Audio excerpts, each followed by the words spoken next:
Kick down to Antoine Carr in the dunk. And in the last possession of the quarter, makes a pass that Adam Keefe makes a terrific catch on behind him and finishes.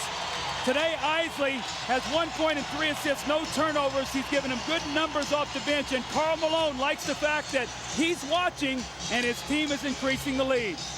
As we start the fourth quarter, Michael Jordan has scored 29 points. He's 10 of 24. At one time, he was 9 of 15. That means he's just one of his last 9. He's played 34 of the 36 minutes so far after playing 45 of 48 on Friday night. Remember, in the fourth quarter Friday, he was just 1 of 7 from the floor. You have to believe fatigue is an important factor now. I think with Michael Jordan, he's smart enough to rest on defense and try to conserve his energy for offense. Here he is on offense. And he'll be coming to the foul line just as the fourth quarter starts. But even those poundings take something out of him, right, as he goes to the basket. Now, those are the things that take the most energy out of you. And the reason why, because if you can imagine yourself, if you had to wrestle with an individual for 2 minutes, that's very tiresome. However, when you're running up and down the court, that's an aerobic exercise. That doesn't take a lot out of you. So him going to the basket, taking that pounding, that takes a lot more out of you. And also right now is normally the time that Michael Jordan rests. He tries to rest the first couple minutes of the fourth quarter without Pip, and he's not going to get that rest. So we'll see what that does as the game wears on. But Jordan is the one individual that I've seen in this game since I've played that can carry his team in the fourth quarter even when he's fatigued. He's already played more games and more minutes than at any time in his career. Isley, big hoop for Utah. Tell me confidence isn't an unbelievable thing. This is the same kid we watched in Game 5 who didn't even want to dribble the basketball. Today he's making some big plays for his team.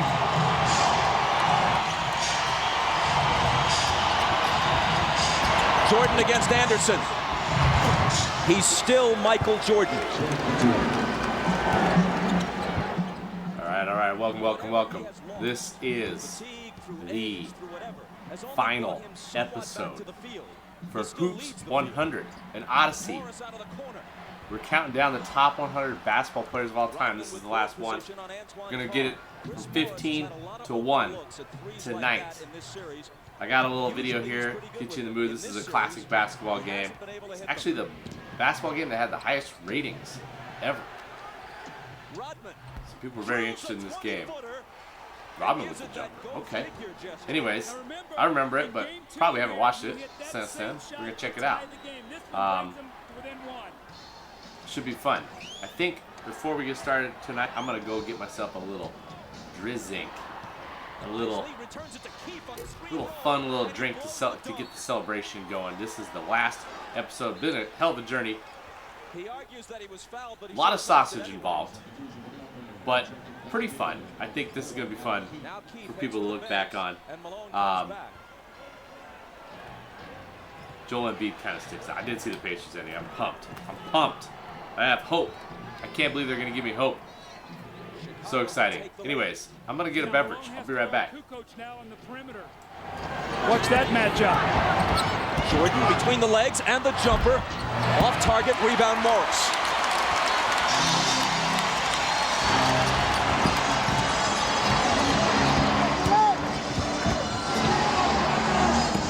Malone hands it back to Morris, who converts on the reverse.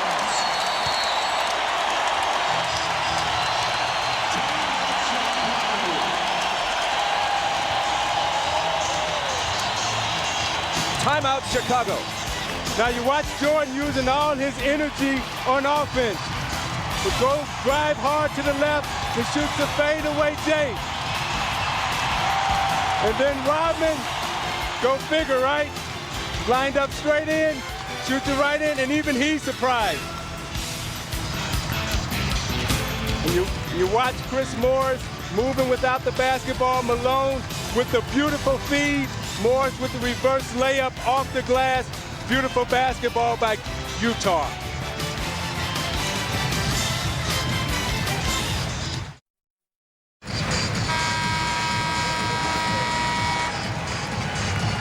Ahmad Rashad back at the Delta Center. Now the strategy on Scottie Pippen, they had him in the back, they were putting ice on his back and electrical stimulation for pain relief, and they were trying to bide their time up until the 10-minute mark and bring him back out and see if he could play the last 10 minutes of the game.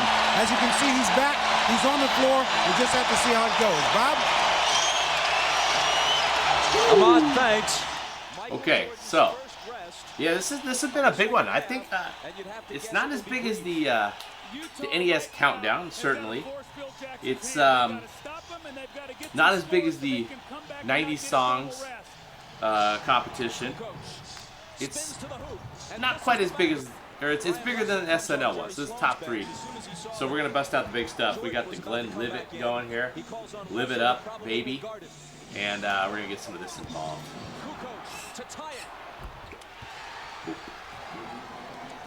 There was a great screen by Steve Kerr to open up Tony Kukoc, sacrificed his body, took on the bigger Malone, so Kukoc can nail the 3. 15 for Tony. Alrighty then. So yeah, I don't know. We'll watch a little bit of this. I just want to give people a chance to gather. I don't know how much of this we're gonna watch, but we got the whole fourth quarter dialed up here. That was so unbelievable, that finish. Indiana just stayed kind of in striking range the whole time. It was never looking bleak, but it was never looking good up until the last minute. And then freaking Tyrese Halliburton is gonna go down as one of the all-time murderers out here. The dude just takes your heart and he just rips it out of your chest when the game is on the line. At least that's what it's seeming like he's about. Seeming like that's the kind of action that he's about, fam. Russell is on him. He gets by him. Now Carr comes over and commits the foul. Yeah, getting some of the Hoops fans in the mix here. Danny Ferry kind of went off. He's kind of borderline top 100, I think, at this point after that performance last night. Knows that he's going to get fouled. He's going to go to the line. Watch Jordan at the end of this game, the last 7 minutes, Doug, attacking the basket, trying to get to the foul line. See, Michael is too good at finishing, though. You can't give him that baseline drive because he's going to get a foul. Isaiah, you got to push him back to the middle where you can help. Jordan is now 7 of 10 at the line. Kerr out, Harper in.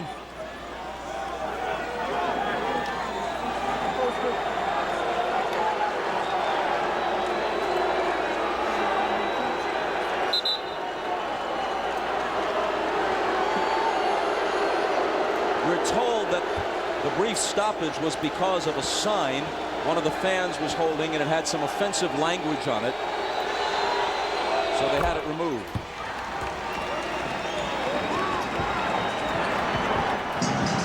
Dennis Rodman, we're told, was the only player to protest its removal. Hornacek guarded by Jordan. Utah fans go to Utah, and Dennis Rodman was the only guy to I just like how Bob Costas used to say things without saying them, you know? Kind of just saying, yeah, kind of unusual that Dennis Rodman was the guy who's protesting that. Antoine Carr, but not really saying that. Utah's Okay. gotten I like very it. stagnant here right now, Isaiah. They've really bogged down and really started in the third quarter. The free throw line kept them in it, but right now they're really struggling scoring. And this was Chicago's defense has been dominant against Utah in the fourth quarter.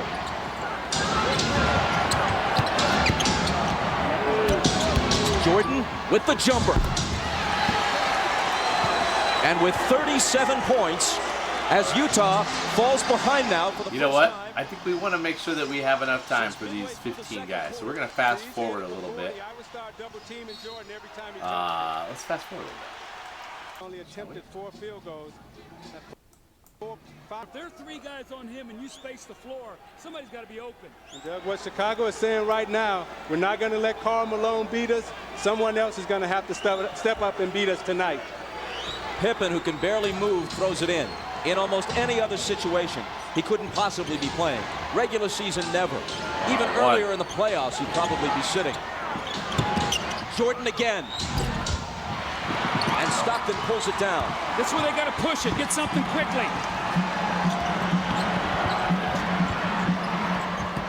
Underneath to Karl, and he was fouled. Fast forward a little bit here. Fast forward a little bit. All scorers with 37. He's 13 of 30 Karl Malone from the trying floor. to shake the moniker of a choke artist in big games. Came up big in Game 5. And For Chicago, remember, he spaces the floor and coming gives up big them here in another Game shooter 6. If they do start running at Michael and scrambling their defense.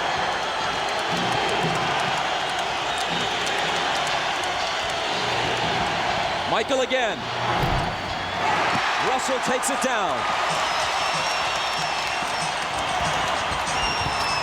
Stockton has a little daylight, and Utah has a 3-point lead. Transition basketball again. The little screen by Malone, and he hits the open jump shot.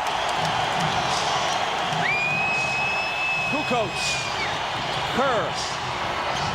Pippen in the lane. Connects on the turnaround, playing through clenched teeth.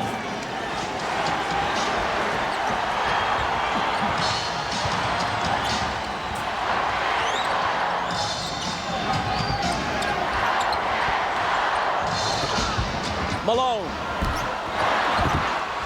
Rodman wins the rebound battle. That's a bad foul on Malone now because that's the 15th foul. Now Rodman will shoot 2 free a bit of a throws. brick right Stockton there from the pushing the ball mailman. up the floor. All right, let's fast forward to the end here. I'm ready to get into the countdown. What do you guys think? Scottie Pippen You guys cannot want to see all help the little out. details of this, or you want And then to? Scottie Pippen with a quick Not the guy they want to have do it, but he has to. And he beats the shot clock and cans a huge shot. Doug, I think Utah is letting Scottie Pippen rest. I would go at him Ronnie right Harper now. coming He's up trying to big. guard 79, Antoine 79, Carr. 335. This was a And good game, Antoine Carr to say the least. has a big advantage over him inside.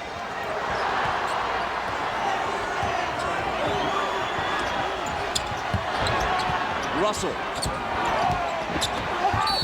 Driving against Rodman. I think this was a Contact and a foul. Ron Harper did not beat the buzzer. Kukoc This is was not also a there, chart, or this is and they not a call it on defensive Kukoc's block. third. He absolutely careens into it, but they're still litigating this one. Now you watch Harper as he takes this shot. Does he get it off in time? I don't know. That's a tough call. Well, you know Look, what? look. If they miss that call, it's a 5-point swing in missed calls on don't shot ever get clock to see a replay situations. of that. They took a Howard Isley 3 away wrongly in the first half. Stockton on Harper. Out to MJ for 3. It's short. Rick. Hornacek pegging it ahead to Russell. But Michael, with whatever gas is left in his tank, gets back to pick it off.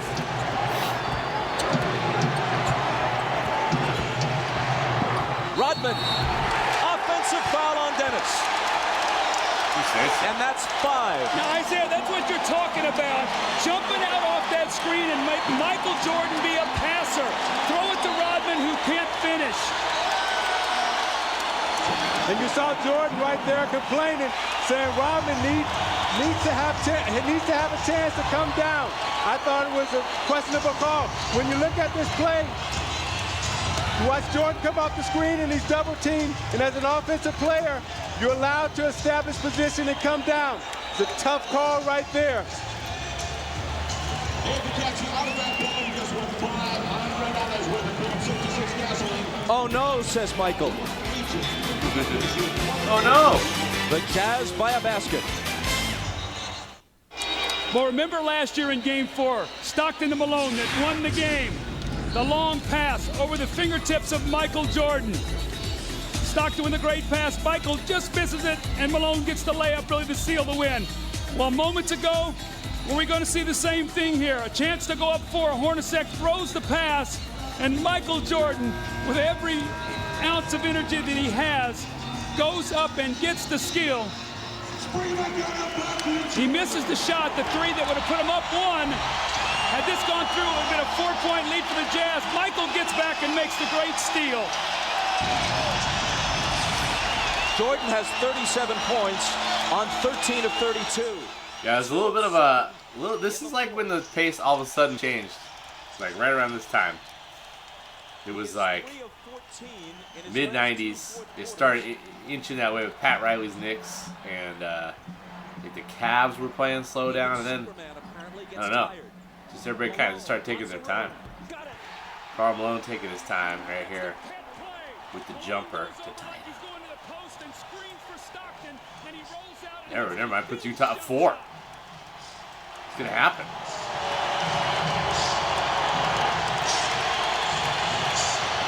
Jordan spinning, double team, has to get rid of it. Gets it right back from Pippen. Double pump, knocked away by Carr, and a foul. Isaiah, normally on this play, Malone goes to the post. This time he goes and screens so Stockton can get to the middle of the floor. A mix-up, they trap, no one rotates, and Malone buries the shot. Now on this defensive possession, Hornacek, I thought, should have run at Michael Jordan and made him pass the ball back to Scottie Pippen. You got to take the ball out of Jordan's hands right now and make Harper or Pippen beat you from the perimeter. Who are the Bulls running here? I'm just curious to line up here. Kukoc looks like Harper, Pippen, Jordan, and I think they put Steve Kerr in the game instead of one of their big centers, such as Luke Longley. Meanwhile, the Jazz, I think they got Antoine Carr out there with Karl Malone, Byron Russell, John Stockton, and Jeff Hornacek. With exactly 2 minutes to play.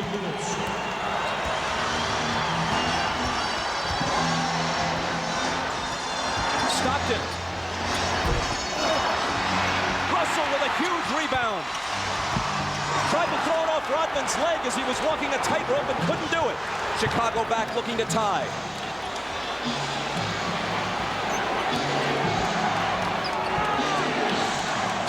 Michael. Short. Rebound Stockton. The jumpers come up short when fatigue is a factor. It's true of anyone, even the best of them. Both teams are shooting the massive centers here down the stretch. Oh, ripped away. Knocked it loose, but Chicago touched it last.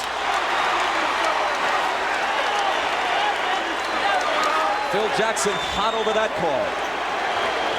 A minute 14 remaining. Watch Hornacek on this play, wrapping off a triple screen. There it was. Stockton for 3! That would have been a dagger in Chicago's heart. That was the chance right there. Stockton just bounces free, wide open for 3. Take the lead with a 3 of their own. Jordan. And a blocking foul. I mean, this is what Stockton, you can't. Man, look at him. He sure is trying, man. He sure is trying. I think he has the most playoff games ever participated in without winning a title. Look at, you can't just throw your shoulder in. You can't get the call like that. You gotta stand tall. Tough though.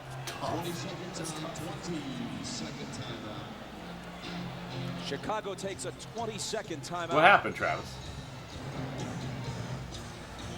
You sleepy?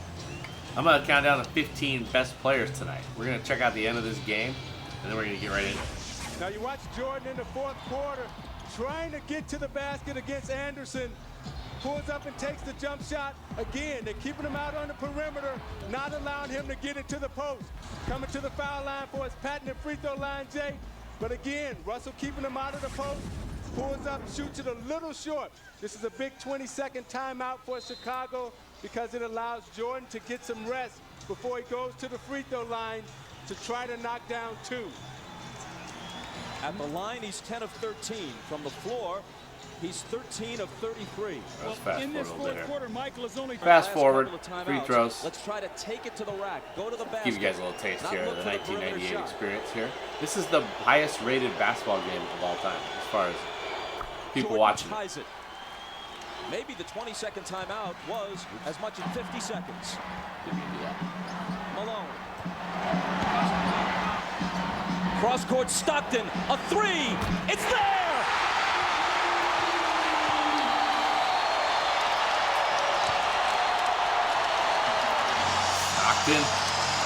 Stockton having a game, man. He's doing his damnedest.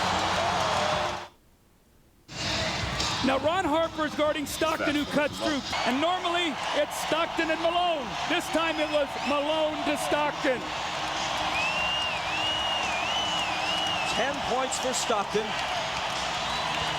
At age 36, he's played more NBA playoff games than anyone in history without winning a title. Now the Bulls would like to get 2-for-1 possession here. Try to get a quick score, get to the free throw line to give them 2 opportunities to 1.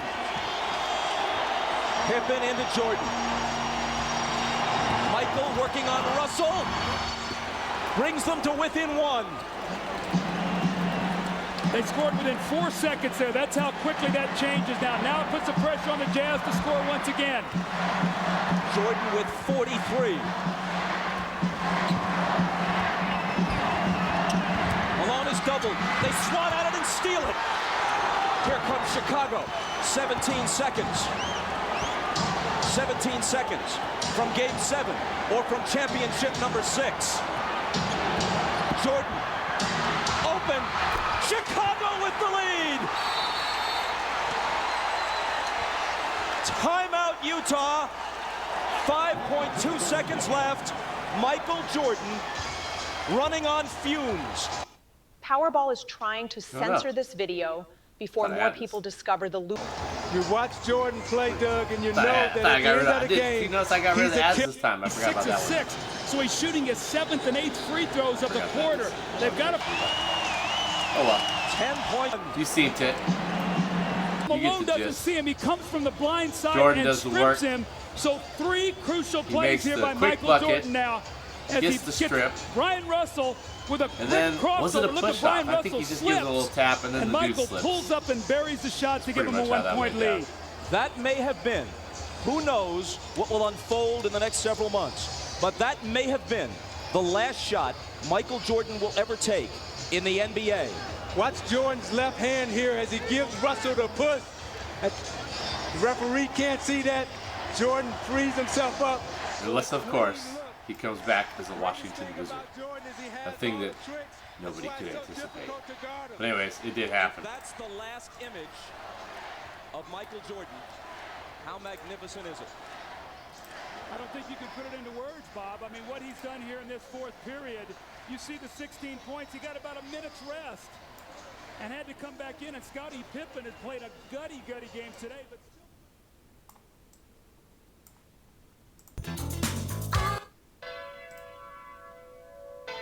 All right, the last run here for the sausage. I'll give you a little spoiler. Stockton puts up a contested 3, it doesn't go down, and Chicago Bulls win their 6th NBA championship in 8 seasons. And then Jordan says, "Deuces, fam." Somehow gets involved in Washington Wizards ownership, and then comes back as a player for the Washington Wizards. In case you didn't know, that's how that went down. This is the final episode of the Hoops 100. We done went through the whole list here. Here it is. Here's the moment. Stockton. Imagine if that would have went down though. Then Antoine Carr was actually right there on the glass, but it just bricked a little hard. It bricked a little hard, fam.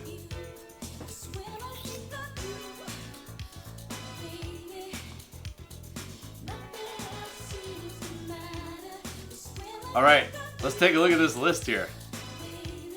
Yeah, we did it, dude. We went through all this stuff. So check it out. This is pretty cool. This was like a fun idea that I had to put every single name that we went through on here. But now I gotta click on each one to get rid of it. See, these are the things they don't tell you in sausage school. But anyway, let's get into it. I'm just gonna go one by one here. Number 100. Wait, he's way up here. Joe Dumars.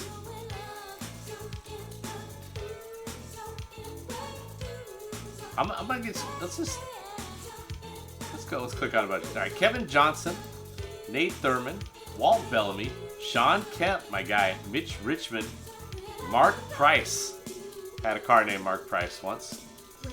Earl of Pearl Monroe, Paul Arizin, Tiny Archibald. That was the first 10. Just gonna remove these as we go along here.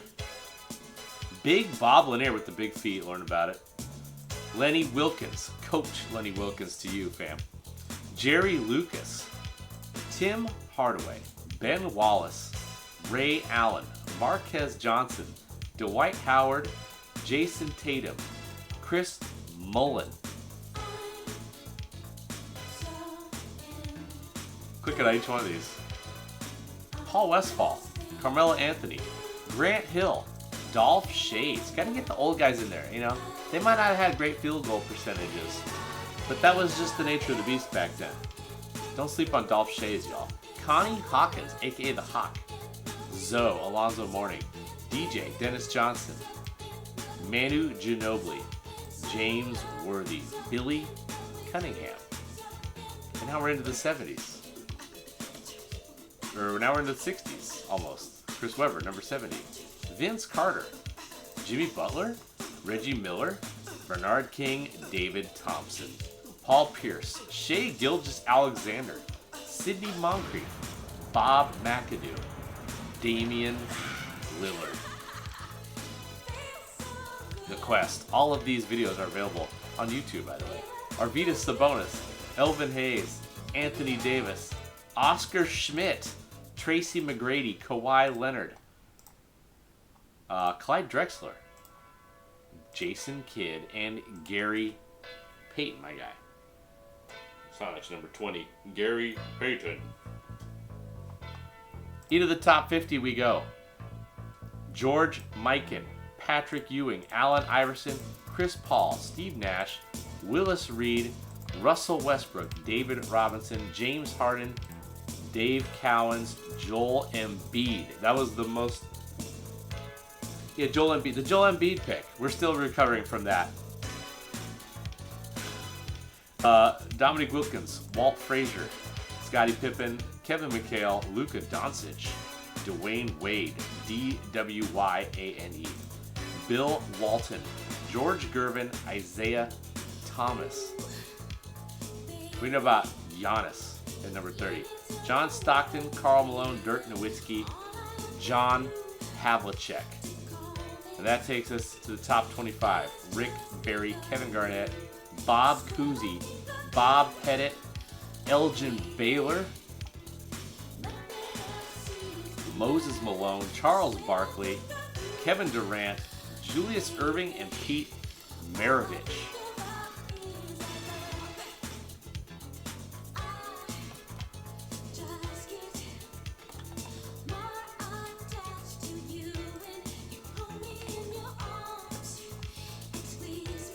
So, we are gonna get into this now. I am ready to complete this journey. Are you ready to hear about the top 15?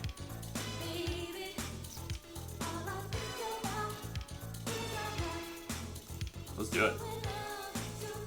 Okay, so I'd say this tier right here, I think this is a good cutoff. I think after Pete Maravich, these are the guys. This next tier is like guys that if you say this guy's the greatest basketball player of all time, I'm not gonna. I mean, I'm going to argue with you, or say I don't think so. But if you're like a big fan of this team, like especially during that era, like I'm not gonna think that you're silly. You know, these are This is a valid opinion, I think, at this point, to say that these players are the greatest basketball player of all time. That's like your opinion, man. And that's fine, I think, at this juncture. Here we go. Top 15. Starting with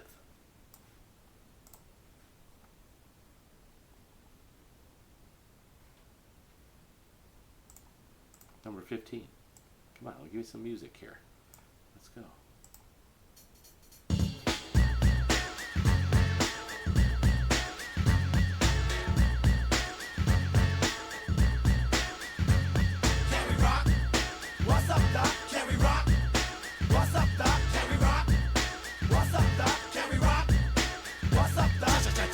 What's up, hard? Your hoop hoops, your ma dukes, a pa dukes. The two scoops are raising in the sun.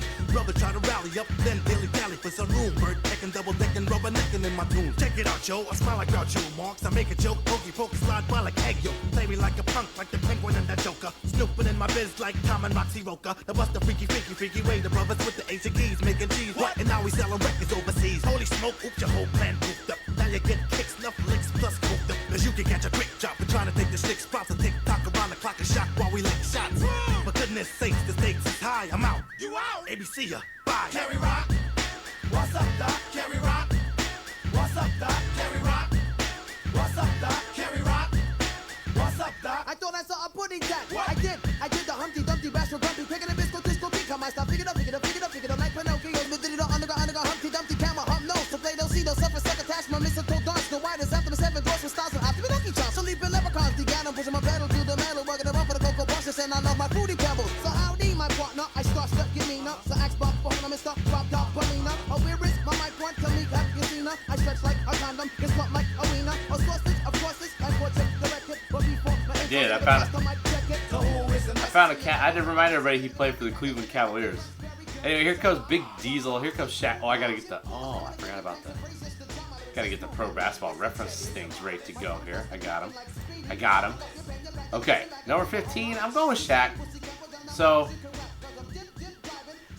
this dude, he came in the league with a pretty big impact. Kind of just was like, wow, this guy is a really good center already as a rookie for the Orlando Magic. And somehow they got Penny Hardaway, even though he actually led them to like a good record his rookie year with Scott Skiles and a bunch of other dudes like Dennis Scott and whatnot. Yeah,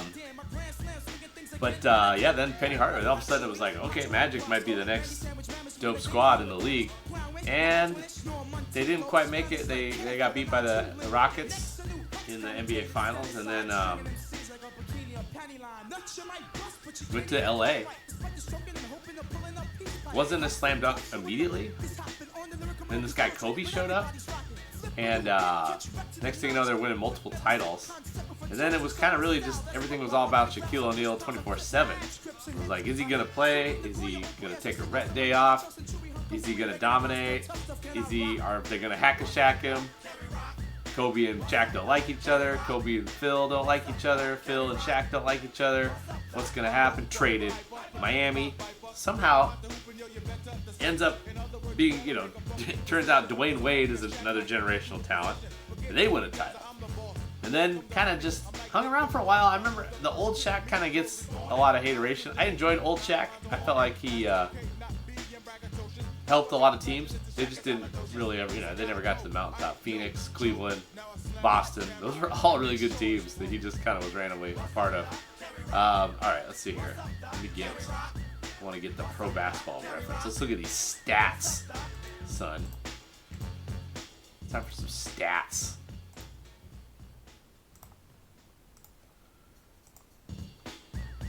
All right, Shaq Diesel. This guy's got some nicknames. Shaq. I always just called him Shaq Diesel. That was like my go-to nickname for him. You know what I mean? But I guess Shaq and then also Diesel. Let's do a little zoomeration here. We got 15 legends that we're going to look at here. There you go. So he had the big cactus, the big shamrock, all right, to go with his later sites.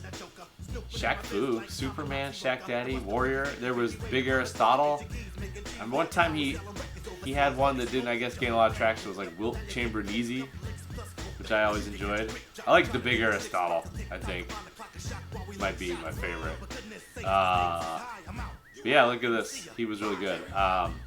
23.4 points per game, 13.9 rebounds per game, 3.5 blocks a game. As a 20-year-old rookie, it's pretty insane. They immediately become somewhat of a scoring force, shooting a high clip, mostly just getting right down into dunk range and just jamming on fools. And that's kind of how he operated, just by being very large and very athletic. But you know, he had the skills, he had the passing skills, he had the ball handling skills, and was pretty decent defensively. By the time he got into the LA, pretty soon into the LA mode, he just turned into a huge person. And it seemed like they just couldn't handle it. It was almost like the game was a little bit broken. Like, he would just like back fools down. He just was huge. It was like, it was almost like borderline, like, I don't know, like we needed to change the rules or something. He was so dominant, it seemed like. Except he had the one Achilles heel. He couldn't shoot free throws. So he just got absolutely bone crushed over the course of his time, but he was pretty much able to handle it. A lot of missed games in this era here. He was very large. He was a big human. And then, yeah, I mean, he just always had trouble with that. He had the one good season for Miami here, kind of like, okay, I'm back. Shaq is back.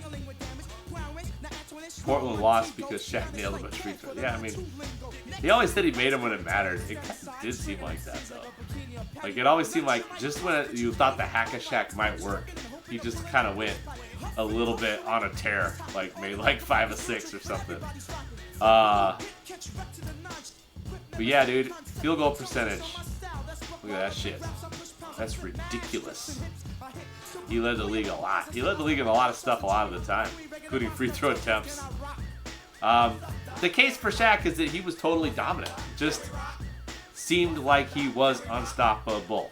I think my case against him is that I didn't really like that he left Orlando. That was kind of a bummer, in my opinion. Some of the games really dragged with those Lakers. Those Lakers games were kind of rough. This is the part where I mentioned, this is not the first time I'm going to mention it. They should not have won the title in 2002 because the refs screwed the Sacramento Kings. And then I guess I just think that, yeah, I might just be a little bit of a Laker hater. I'll just put that out there right now. But I guess I wanted this just to be a little bit more fun. It felt like it had potential to be a little bit more fun. That's my opinion about Shaq. That being said, I really did enjoy his antics. He was a personality. I mean, I'd rather a guy have a crazy personality that sometimes rubs people the wrong way than no personality at all. But there's just a lot of drama with the Lakers, and it just was really not fun. That was not a fun era, and it was annoying that the Lakers were winning titles, and the refs were so bad. And watching Lakers games, watching him do his back down routine at times was just not that fun, you know? When he was in the open field, when he was in the open court, running the break, throwing dimes and stuff, or like just being creative, it could be pretty fun though. So he is definitely a legend, and if somebody said he's the best player of all time, I'm kind of okay with it, honestly. Like, that's where we're at right now in the countdown. All right, next. Let's see if we can get in the. Oh, what happened here?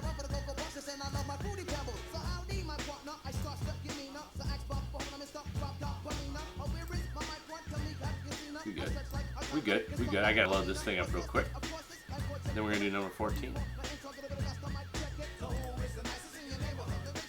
Yeah, anyway, that was Fu Shiknen's Shaq rapping on that record.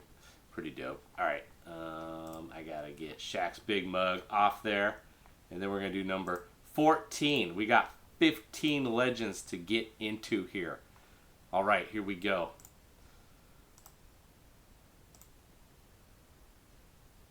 Number 14.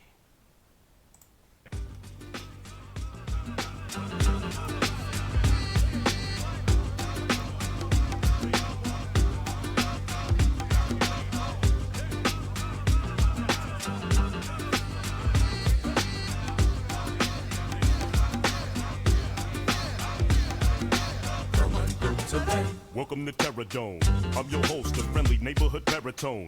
Vocals channel the spirits of old poets. I don't drink, a glass never will hold a wet.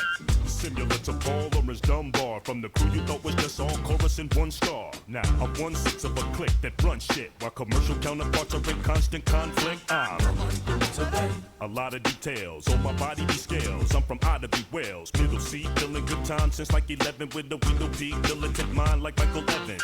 Every posse recline and watch me get applause. Pouring reservoirs on your desert shores. You're witnessing mental and verbal fitness, friend. Tuna Bishop descended from Lake Michigan. Hey, wait a minute. Yes. What? Who are you? I'm Charlie Tuna. Competition, listen. You got work to do. Go for what you do. Charlie to LA. Hey, shake your shoulders. Bringing it straight to you. Bend your knees a little. Come on, bring it to LA. Go for what you do. You can't pass it by. Hey, shake your shoulders. Charlie to LA. Put the light in his Coming straight from shop. All day when I say that I'm much more than just some backpack crap, intelligent rap act, or militant black cat. Killing venomous platinum plaque max by forever spitting relevant facts, and that's that. Ain't how you play the game, it's how the game plays you. Way Number- too. Cadence is wild style like phase 2. Number 14, Nikola Jokic, the Joker. Yeah, this is a ranking based on all that he's done so far and not what I expect him to do.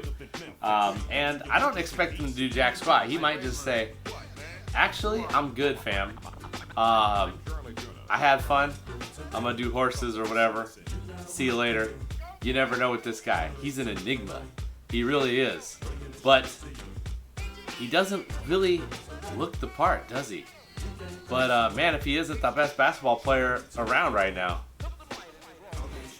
I don't know how he does it, honestly. Like, he just operates. I gotta get this set up here. Like, it's kind of all set up by the fact that he really can't be stopped as a scorer. And that's the part that's confusing to me, because he just seems to be crafty and just an amazing shooter. And then if you bring any sort of double whatsoever, thanks for playing, fam. He's gonna find the open guy. He seems to be as good of a passer as just about any player ever, and certainly the best passing center ever, which says a lot, because we just seen Shaq, Arvydas Sabonis, Bill Walton are maybe in that discussion, but no, it's the Joker. The Joker is insane as far as passing, and it's the total package, right? It's like the dimers, it's the knowing where open guys are, and it's the creativity. It's the flair. It's everything.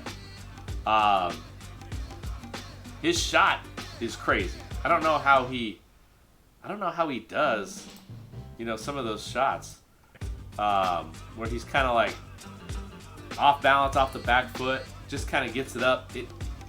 This is not the recommended way to make buckets. Let's take a look at this Pro Basketball Reference. But yeah, it's fun. I think the fun factor is pretty high with Jokic too, because he's leading the Denver Nuggets. This is why that was messed up. And it's not the Lakers. It's like the Denver Nuggets. Kind of a moribund franchise up till this point.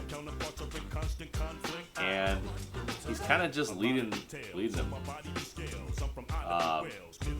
They're not exactly a stacked team.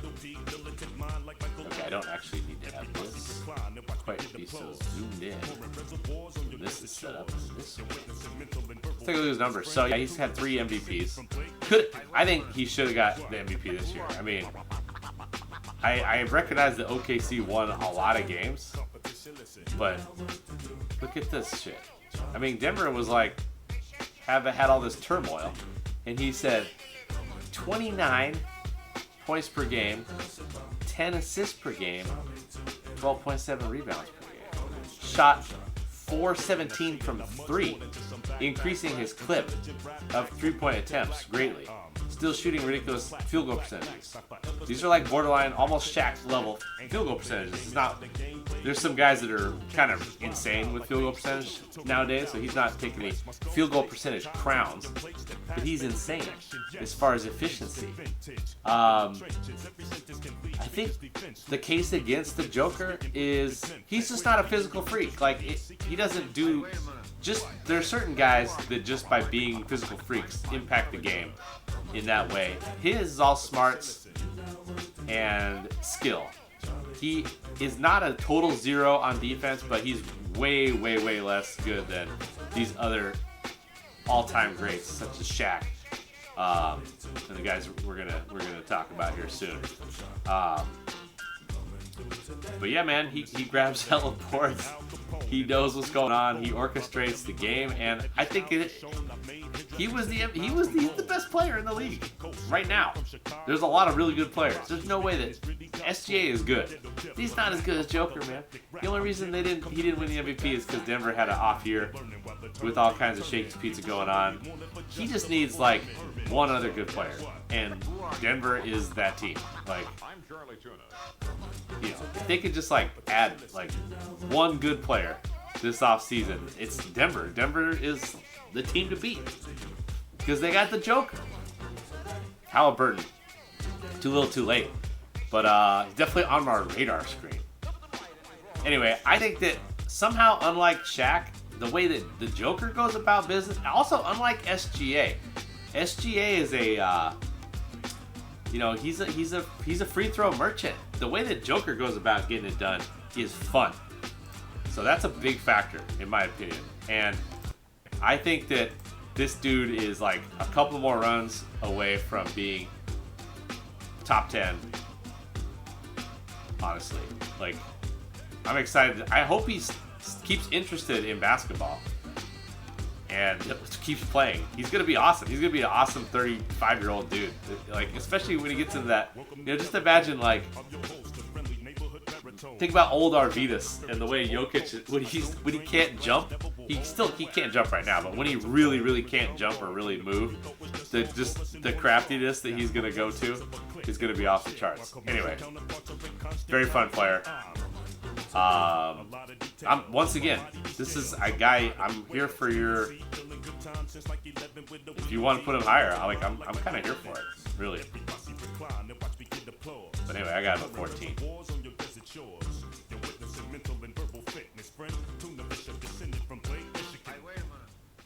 All right, number 13. Okay, here we go. Here we go, fam.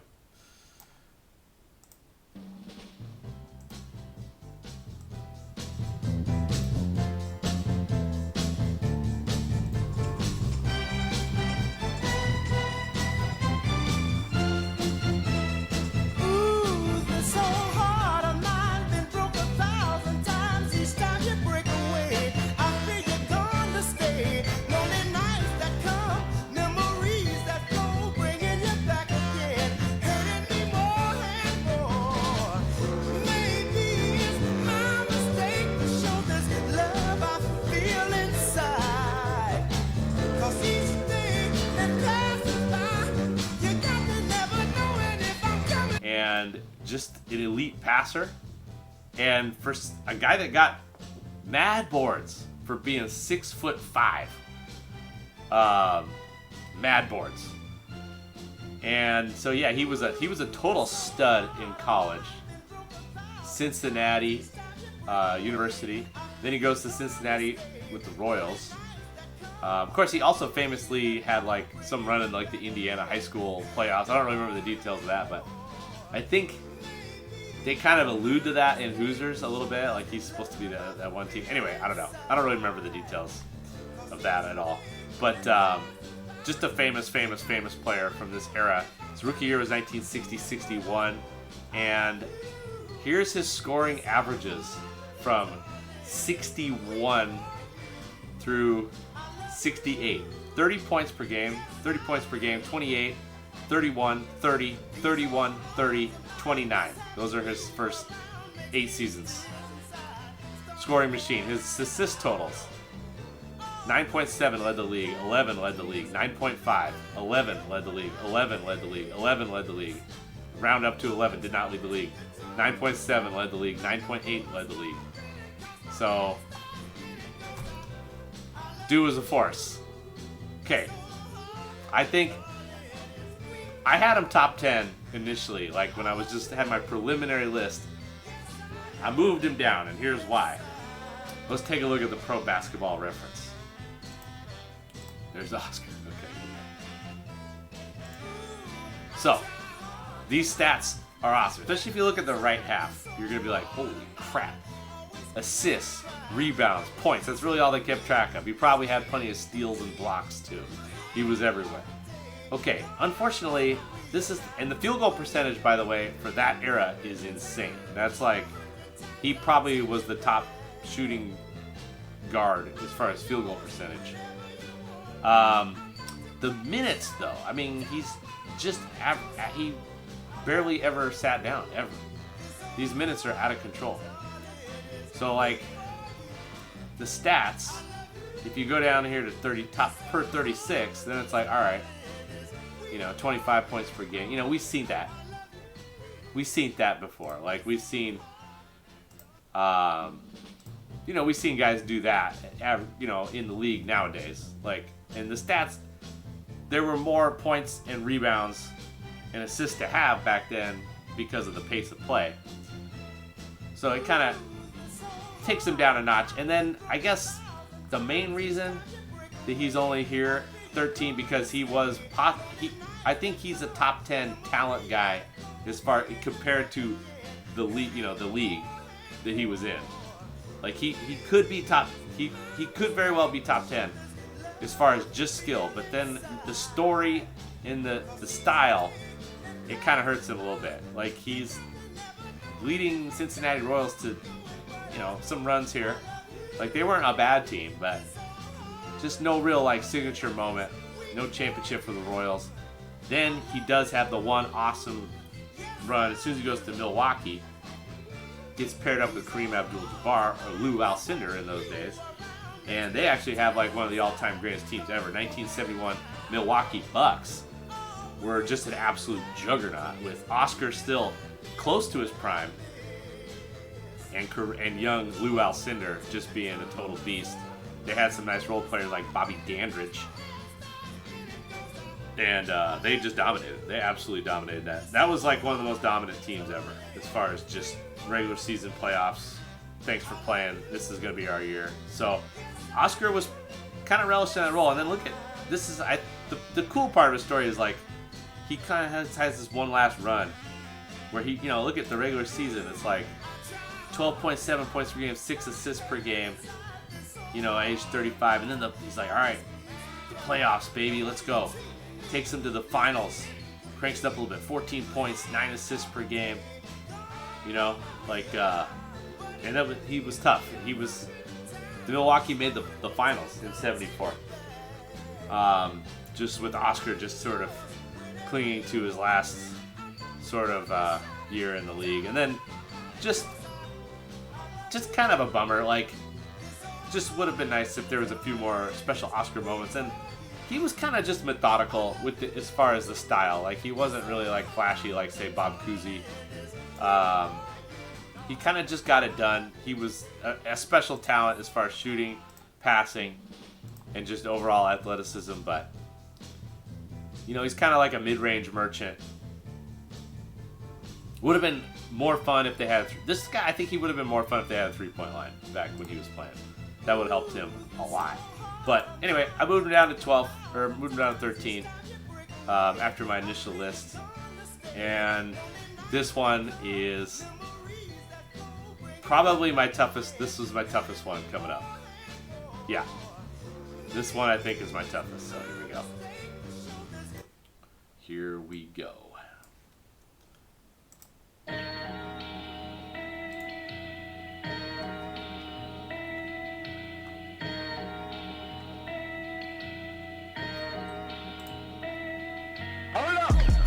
Ever since a young boy, I've been getting buckets. Ever since a young boy, I've been getting buckets. Pull it back, Kobe. Pull it back, Kobe. Swish. I don't even gotta look. I take the shot in here. Swish. I don't even touch the rim. When I pull up, it's just swish. Backboard wet. Only thing I know is swish. Pull it back, Kobe. Rest in peace to the Mamba and baby Gigi. Still remember where I was standing after the 3-3. Fro was lined up yelling Kobe, but playing Pee-wee. Well, you know they shoot the freebie right after they tear Achilles. Killer. Number 8 was crazy, but 24 was scary. Respect his name, or else he might show up as Bloody Mary. Won't forget the things he mentioned, how to get a Larry. Whatever necessary, he tried to help prepare me. They tell us never look in the eyes of a killer. I did it out respect for the greatest at Staples Center. The closest thing to MJ, you know I ain't talking Thriller. It ain't an iron team, but a me in it. Please remember, Bing. Ever since a young boy, I've been getting buckets. Ever since a young boy, I've been getting buckets. Pull it back, Kobe. Pull it back, Kobe. Swish. I don't even gotta look. I take the shot in here. Swish. I don't even touch the rim. When I pull up, it's just swish. Backboard wet. Only thing I know is swish. Pull it back, Kobe. Yeah. Shot clock and it's getting late. Crossover, didn't hesitate. Skate by him like a figure 8. That was a real thing that happened. All right, so here we go. It's Kobe, number 12. I don't know. Honestly, I honestly have no idea. Like, it does seem like a lot of people have Kobe top 5, top 3, top 2 even, top 1 for some certain special people that I pray for. But yeah, I mean, okay, full disclosure, I spent a large portion of my life being a Kobe hater. So just want to make sure that that's out there. This list has not been about ranking people that I like high. Like I ranked David Thompson number 65. I ranked Sean Kemp number 96. I ranked Gary Payton number 51. This is objective. I try to make it objective. So this is where it ended up for me. Basically, Kobe was, he was fun as hell. Especially if you're a Laker fan, as far as making spectacular plays, having some spectacular games. Like, I just remember one of the weirdest things I ever woke up to was after just the aftermath of the Seahawks losing the Super Bowl to Pittsburgh, which was, just a traumatic experience. Just waking up in the morning and saying some headline about Kobe had 81 points or 82 points. Just being like, what? Seriously? That happened? In a random February game? Crazy. So the Kobe run. So he comes in, he's kind of an interesting rookie as a teenager. And famously, if you guys remember, he had that one game where he had like 4 air balls versus the Jazz in the playoffs. And kind of, that wasn't like a super, like, oh well, he was young. No, that was the Super Bowl. That was the night of the Super Bowl. He just kind of was like, had this thing in the early days where it was like, seemed like he was trying too hard. And he was trying too hard. Like he wanted to be, the all-time greatest, basically. That was his MO. And there was guys like Shaq on his team that kind of had a different MO. And it was weird. And it just he just always rubbed me the wrong way. It just is what it is. Like, his personality, I did not enjoy it. It is what it is, okay? But he was a superstar, like, pretty soon. Like, right away, he was one of the best players in the league. Like, maybe 3-4 years into his career, he was clearly one of the best players in the league. And then they won the titles. I don't count the 2002 title. I mean, whatever, it did happen, but I don't count it the same way as other titles because of the egregious officiating that took place. in Game 6 against the Kings. Some pretty weak sauce opponents. Let's be honest. Okay, so it's the NFC Championship. All right. So Kobe stole the Seahawks Thunder. That sucks. That was another reason. Maybe that was part of my beef. I don't know. But and then there was I just didn't enjoy the whole bitching with Shaq and Kobe. Like I said, I didn't like that Lakers team. It was annoying to me. Then it kind of sort of changed a little bit. It was really fun to see Shaq go away and Kobe get to live his existence at that time, which my opinion about Kobe at that time was he just didn't play the way I wanted to see a superstar play. As far as getting other people involved, it was kind of all about the hero shot, and he had some real poopy performances in the playoffs against Detroit in the finals. There was the year that San Antonio beat them. He was quite ass in those games. But it was a dysfunctional team. I don't hold that against him that much. Then he got to go into crazy Kobe mode, where it just wasn't a good team. The team after Shaq left, that team was not good. So he kind of had to do what he did, which was take a fuck ton of shots, make a fuck ton of shots, average 35 points per game. What? That really did happen. Then they started getting a little bit better, so he only had to score 31.6 points per game. 07, I'm pretty sure 07, this is the year that he should have won MVP, but they gave it to Steve Nash inexplicably. I think 06, he could have got it too, but Lakers were so bad that year that it just wasn't really feasible. Then they just gave it to him, just out of pity the next year when it was kind of borderline at that point. And then love seeing that Lakers team get smashed by the Celtics. Ray Allen and Kobe always had a good rivalry. Ray Allen always seemed to step up against Kobe. I think they had some baby mama drama or something. But then there was all this stuff. Another thing I didn't like about him was that he declared himself the Black Mamba and gave absolutely zero credit to Kill Bill Volume 2. So there was just a lot of things that he did that I really, really didn't like. And then, it was like all this stuff about like he was like studying how to be a leader and stuff. It's like, bro, all you gotta do is just pass him the ball every once in a while. Like the reason y'all ain't winning the championships is because you don't have good enough players. Like, you had Shaq before. That's why you won before. Then, they kind of got good. They had, Andrew Bynum emerged. And they won a couple titles. And it did seem like Kobe had matured a lot as an overall, team player. He was always a pretty stingy defender. And he did have a deep, deep, deep bag. As far as post scoring, and he was super athletic.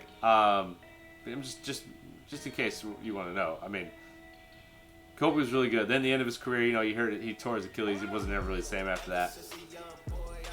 Probably my favorite all-time Kobe moment, and it kind of sort of encapsulates his career perfectly, because it was the last game. It was his last game, and I just remember being annoyed that people were talking about Kobe's last game, because the same night the Warriors were going for the best record in regular season history, and it's it's the team. It was the team thing versus the individual thing, and it was I don't care about Kobe's last game.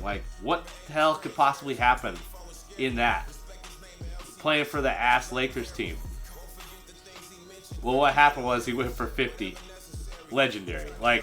Honestly, I think that was ridiculously cool. That was amazing. And then I don't know, he just seemed like kind of a different guy after he retired.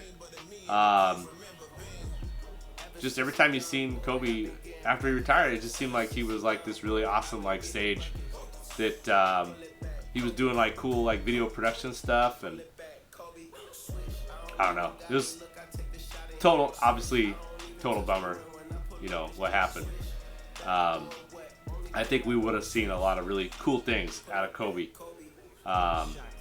in his after career, or his after whatever he was gonna do. I think it would have been something really awesome. But man, sorry, bro. 30. Even in his last year, up until that last game, when he went off, he was shooting 35.8%. Like, he just did not care, man. So I think he's. This is where I got Kobe. Yeah, I'm trying to explain why I'm a Kobe hater, but at the end of the day, the skills factor. Like, it would have been nice if he got his teammates involved. All right, that's all. Most of these other guys are a little bit more. I don't know. They're just better players, in my opinion. It is what it is. If Kobe's your guy, I get it. If you're a Lakers fan. All right, let's see here. Next. That's enough. I'm gonna try not. I felt like I had to justify that one a little bit. Okay, next.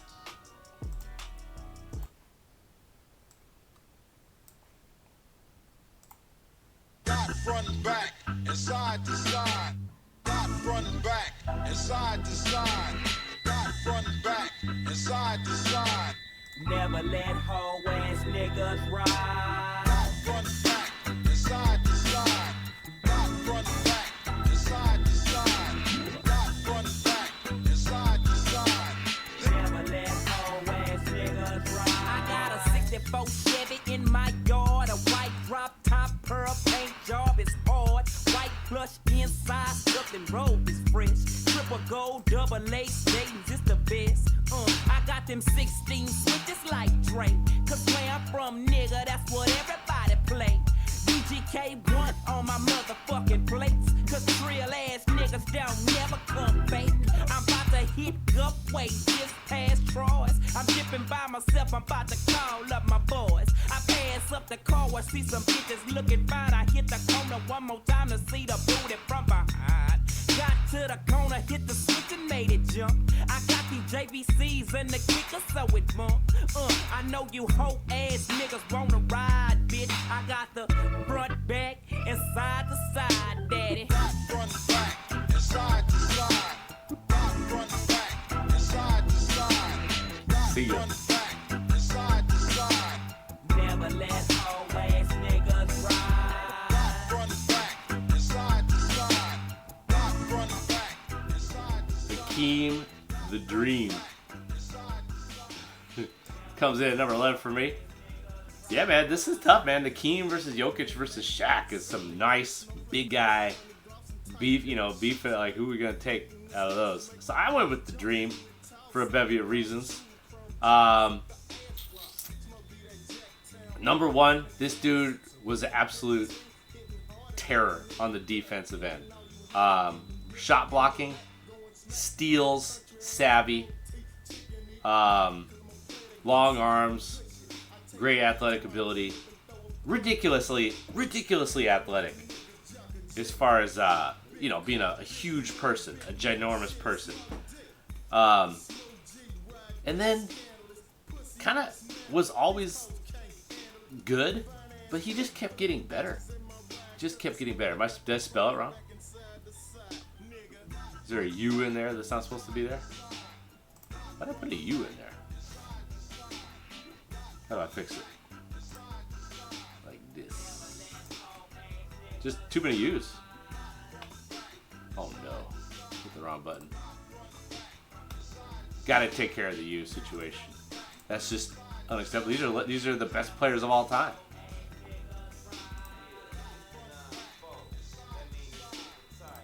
This is like way harder than it should be, but anyway.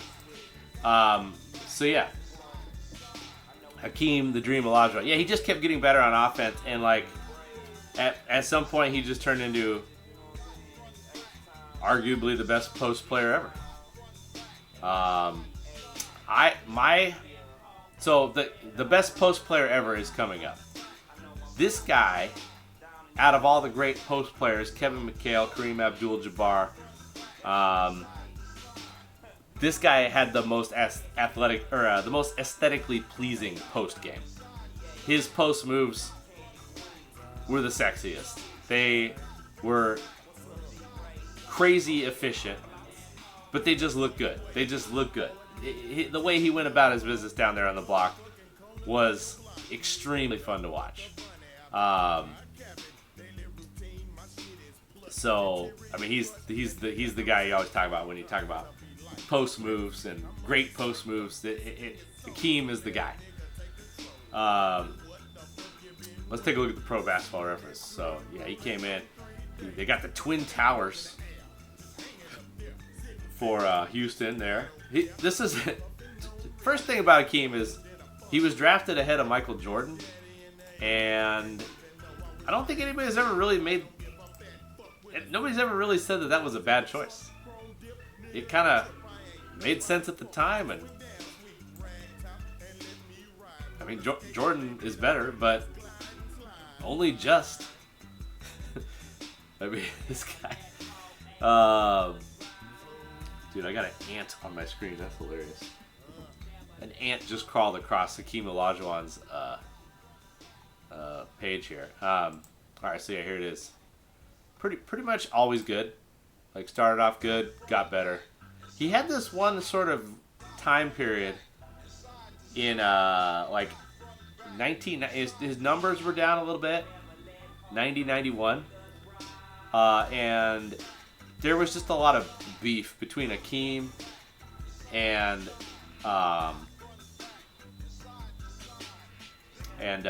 like Houston ownership. Just a lot of like turmoil, and then all of a sudden it kind of just coalesced, and his numbers went up. Started getting MVP votes, Defensive Player of the Year, 93. I mean, look at this. This is a late apex. You know, for a big guy, most of these guys start decomposing around age 30. All of a sudden, he just went up a level and just turned into like the best player in the league. Which was good timing for Houston because MJ said, "Peace out." Seriously though, what would have happened if, like, do you think Houston would have had a chance against Chicago in 94 and 95? Because I think they would have, honestly. I think those would have been amazing series. Hakeem, the reason I got Hakeem a little bit higher maybe than some, like ahead of Kobe, ahead of Oscar, ahead of Shaq, ahead of Jokic, I just feel like the Hakeem story is kind of, it's just a little bit more legendary, you know? Getting the, having a chance to eviscerate, and not just beat, but eviscerate all of the other great centers of that era in a playoff series. David Robinson, Patrick Ewing, Shaquille O'Neal, they all got served. And it was painfully off. It wasn't like, it wasn't like they won the series. It was like, no, they won the series because Hakeem completely outplayed all of those other guys that were the best players on those teams. So I just think that just the fact that happened that elevates Hakeem. And Houston's the only team that got titles in the 90s besides the Bulls, and the Spurs at the end. And yeah, then the shout out the Raptors. But this is all bonus stuff. Like this stuff in the late 30s, it's all bonus. I barely even. It's like if you did something cool in your heyday, at this stage in your career, then that adds to your thing. But sucking for the Raptors does not hurt him at all in the rankings. I don't know what they expected, but they didn't get much. Anyways, yeah, his field goal percentages are nasty. All above 50% every single year until 1997-98. The steals stand out. The steals are weird. I don't really understand how he got that many steals. How did he average 2.6 steals a game as a center over the course of his season? I don't really get it. That doesn't compute for me. That just seems weird. Tons of blocks. best block. I mean, maybe best blocker since. Like, I don't know if anybody's exceeded Hakeem as a blocker since Hakeem. And yeah, I mean, I don't know. I think I laid it out. We got to keep it going. We got 10 more. Let's go. Next.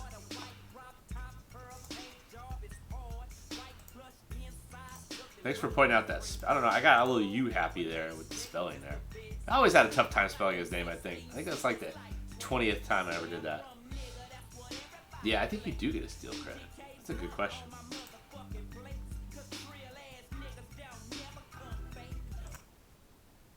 Number 10. Now we're in the top 10, guys. We made it to the top 10, if you can believe me. If you can believe it.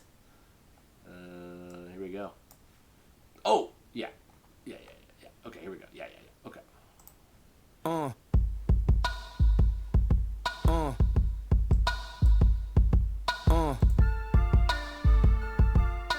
2 is because they just got stymied over and over again in the playoffs. As far as getting the title, but you know, you really get to see how good a player is when they're playing for a team that's outmatched and they're about to lose. That's when you really get to see how good a player is. And Jerry West was unbelievable in those scenarios. First of all, let's look at the Pro Basketball Reference here, regular season. As you can see, he's getting an ass ton of rebounds. I know there was a lot of rebounds back then. I didn't watch the HBO show. Honestly, once I heard about this, I was kind of out on the HBO show, even though I wasn't really interested in the beginning. And also, I don't have HBO, so that's a problem. Assists, all of a sudden, he's kind of has to shift to being the point guard at the end of his career and starts diming the F out of fools. Scoring, great, 31, on an Oscar level almost. And then imagine if this guy would have had even more points if there had been a 3-point line than Oscar did. He shot a lot of. You could just, if you just put the game tape on from then and then just said, okay, those are worth 3 points now, then he would have shot a lot of threes and made them. And then, as you can see, he's first team all defense, 1970 through 73. This is at age 31 through 34. They only started doing that in 68, 69. So, needless to say, he probably would have been first team all defense. Probably, this is like most of these years in the 60s. So he was like unreal. What's quiet? What does that mean? What does that mean, quiet? Is there a master volume situation? Check. I don't know. Anybody else have a problem with the volume? Anyway, no MVPs, only one title. 72 Lakers were unreal. But look at the playoff run. Look at this. Look at this. This is his playoff numbers. So he's taking the Lakers far and doing crazy damage, upping his minutes, obviously, but 11 games, 64-65, he averaged 40 points per game over the course of those 11 games. I wonder if that's the most ever, honestly. 34 points the next season. They didn't win the title either of those years. They came close to 66. 15 games, 30 points per game. 18 games, 30 points per game. Finals MVP in an L. Lost to the Knicks, I believe, in 69. That was the Willis Reed debacle. Wilt Chamberlain, debacle for the Lakers because Wilt Chamberlain just didn't show up in the finals. That should have been their year. He another 31 points per game in a loss to the Knicks. Wait a minute. No, 70 was the year that they had Wilt and suck. 69 was the biggest debacle. That was the year that they really needed. I'm gonna play that song. That song's on there on accident. That was the year that they had absolutely no business losing to the Celtics in the finals, and they lost in 7 games. But they gave him the Finals MVP out of respect. That's never happened, obviously, ever again. Nobody's ever won the Finals MVP on the losing team. So he was Mr. Clutch. And I just think his game, he was a team player that scored a lot. Like, he's got to be above the likes of Kobe, right? I don't know. This is insane. There you go, 43.7 in the 86 playoff. How many games though? 3. So this is over 11 games. And I just don't understand why what is the Jerry West rate? Also, yeah, he was this elite executive. He's the guy who put the Lakers dynasty of the 80s together, and then he gets shit on nonstop by the buses. Why? Like, they don't want to give him credit. That's why. I don't get it. I don't understand why Jerry West isn't in everybody's top 10. And the only reason I got him this low is because, yeah, I mean, they only won 1 championship. And just, there's other guys that had more fun careers, in my opinion. So we're going to get into those guys. Here we go. Jerry West, number 10. Let's go. Do not ever sleep on Jerry West. If you say he was diminutive or whatever, it doesn't matter. The dude got it done. Scoring, assists, rebounds, defense. The dude was elite. Number 10, Jerry West. Here we go, number 9. Yeah. I'm not going to give it up to Kobe. Fuck that. Longer career, more MVPs, more first teams, more titles. So what? He had Shaq. Jerry West was going up against Bill Russell and the Celtics. Come on, son. Dude, Kobe, who cares about titles? They beat the Nets and the Allen Iverson, Aaron McKee 76ers for titles. Big deal. Big deal. Get out of here with that shit. That don't matter. Jerry West fucking represented it. He probably could have scored a lot more. He was a pretty talented scorer, pretty talented low post player. But really his hallmark was defense. He was an absolute stifler on the defensive end. Heady player, good passer. Did not waste a lot of movement out there. Efficient. Wasn't really trying to show off at all. Liked getting his teammates involved, then taking over when he needed to. Great rebounder.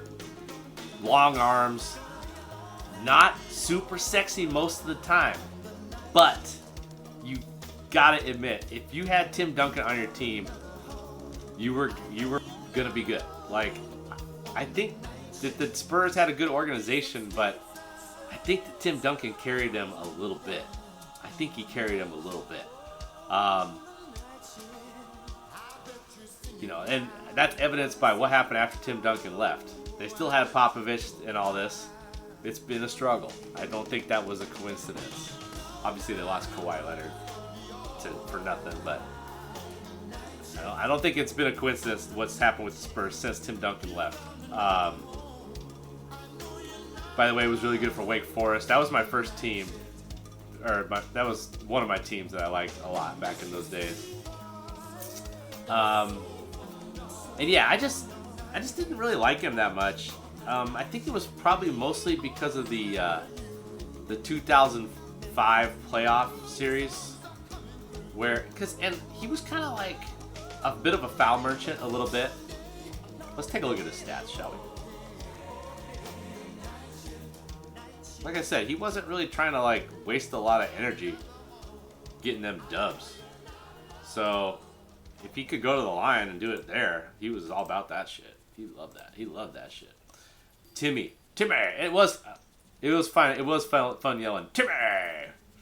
The big fundamental, Groundhog Day, Old Man Riverwalk, the Stone Buddha. What? The Stone Buddha?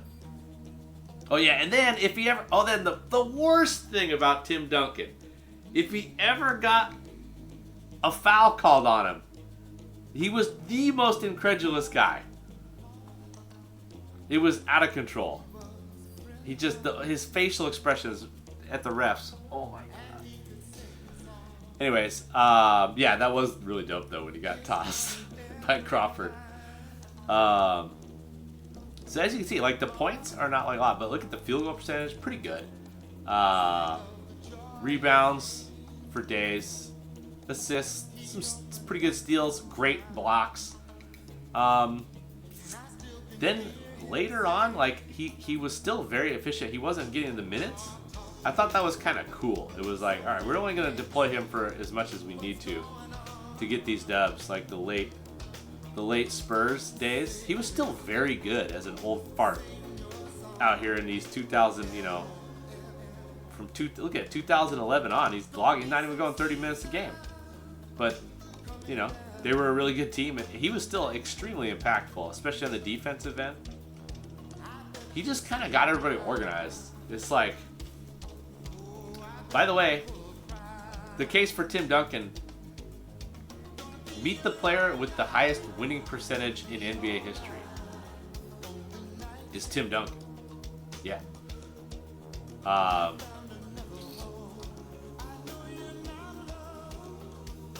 So yeah, and lots of titles, lots of accolades, 2 MVPs, defensive first team, second team. I mean, I don't know. I kind of turned around on Timmy. I think I've really enjoyed Timmy post retirement. Has been fun. Dan mentioned that. Tim Duncan was boring as hell, but he just got it done every single season. Every single season. Playoffs. Let's look at and then the thing that really stands out. This is the thing that really stands out about Tim Duncan. This is the main reason he's as high as he is. When it came down to the finals, Tim Duncan morphed into something very devastating. 3 times finals MVP. His playoff numbers have increased points per game almost every year, it looks like. Blocks, 4.3 in a losing effort. 27.6 points per game. So yeah, he took out the really good Sonics team. Was that 04 or 05? That series was shitty as far as officiating.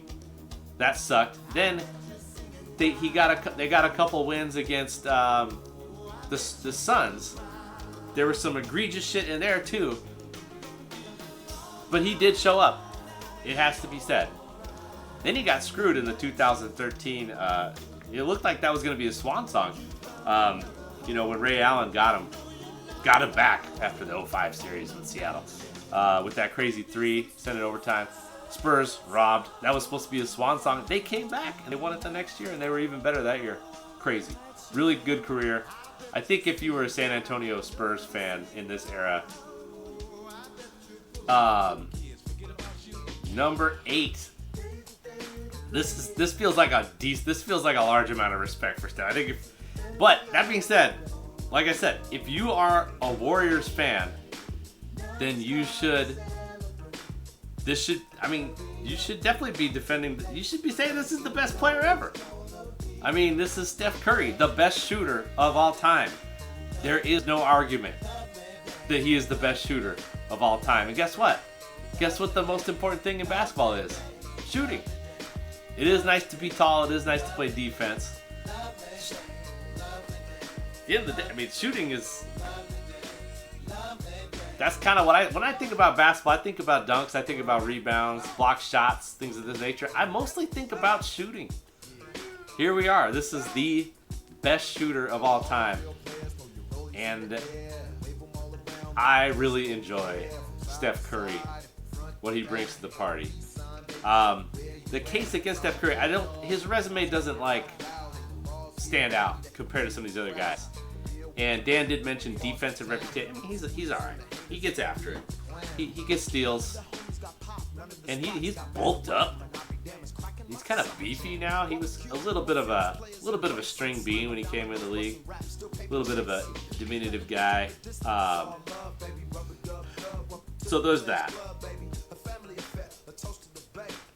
Where's my Steph Curry basketball reference? Let's pull it up here. This is still Tim Duncan. Anyway, he's participated on some all-time teams. I don't give him a ton of credit, for those Warriors championships, with KD. he did have major accomplishments. I mean, I do give him some credit. Don't get it twisted. He got to participate in possibly the most dominant team ever, and he looked very comfortable in that role. He's a team guy. Like, he is a guy who somehow is a team guy, but also shoots the most ill-advised shots in the history of the world, with the possible exception of Kobe. But he freaking makes them. He's insane. Like, imagine if he had imagine if he had his dad's career, where he was just a spot-up shooter, and didn't have to shoot ridiculous shots off the dribble, fading away, hand in his face all the time. Imagine how good his three-point percentage would be in those scenarios. Most of the threes he's taken are like off the dribble, in transition, on the move, and he's putting up absolutely crazy ass clips. I mean, it's really not close as far as shooting. I think there's pretty much zero argument that there's been a better player in pro basketball history that's a better shooter than Steph Curry. Yeah, 911 all-time free throw percentage. Wow. Didn't realize that either. That's neat. His stats, I don't think the reason I got him only here, his stats don't stand out as far as points per game. He did have a couple 30-plus points per game years, but he is a point guard. He does have to distribute a little bit. He's not much of a floor general. It'd be fun to see if he did play with Chris Paul a little bit. It would have been kind of cool to see him play with more of a floor generally type guy, where he could just do Reggie Miller stuff and just run around screens the whole time. Draymond Green's a good passer, but I don't know. Just saying. That being said, he somehow makes it work. And the Warriors are usually good with him. They obviously have multiple titles. Let's take a look at his playoff numbers. His crowning achievement probably was the 2022 title. Kind of was awesome in the playoffs that year. Finals MVP.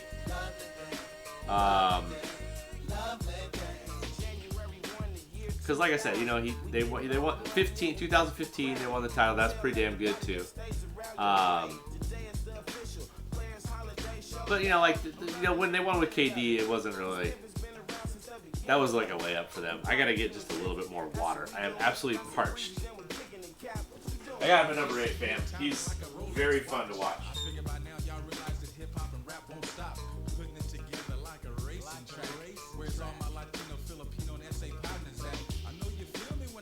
Life's a struggle. With God first, y'all know we all can't help but bubble. So keep your head up and know that things are changing for the better. Talking about the youth, little kids, forget about you.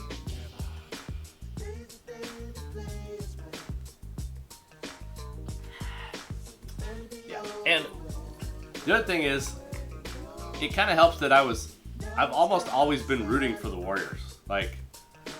Pretty much every one of these playoff series here, I wanted the Warriors to win. So that kind of, I'm not gonna lie, that does kind of help his cause a little bit. I was glad that the Cavs got one on him, honestly, because especially since I was kind of hanging out with a lot of Cleveland fans around that time. Got the Glenn Levitt going here. Oh, whatever. You're not really that mad about it. Okay, anyway, I think Steph is the king of this tier. And it's mostly because I just enjoyed. I like watching people make shots. I think it's my favorite thing. Just seeing a dude just Drano.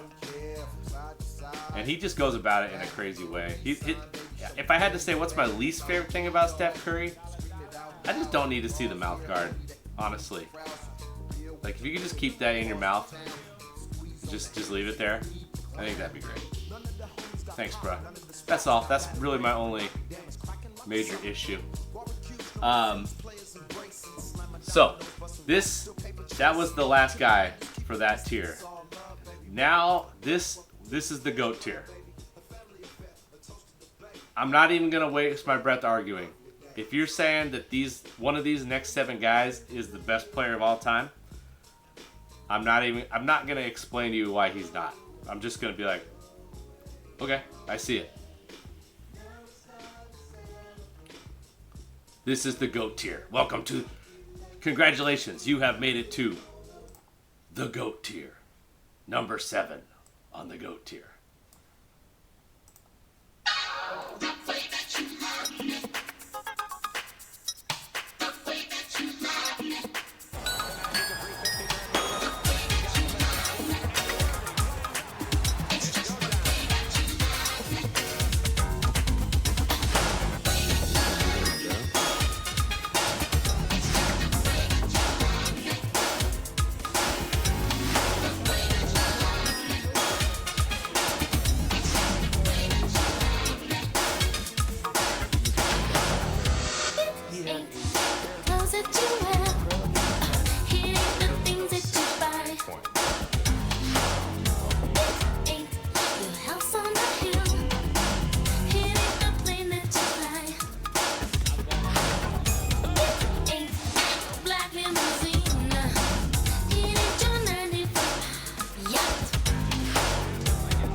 Leave it to Grip to take this into an MC Scat Cat discussion, but as we get into the GOAT tier of the greatest basketball players of all time, so we got him here at number 7. It's Magic Johnson. I was talking about greatest highlight reels, and I do kind of like seeing dunks, but on a given day, I kind of maybe like to see the passes maybe a little bit more.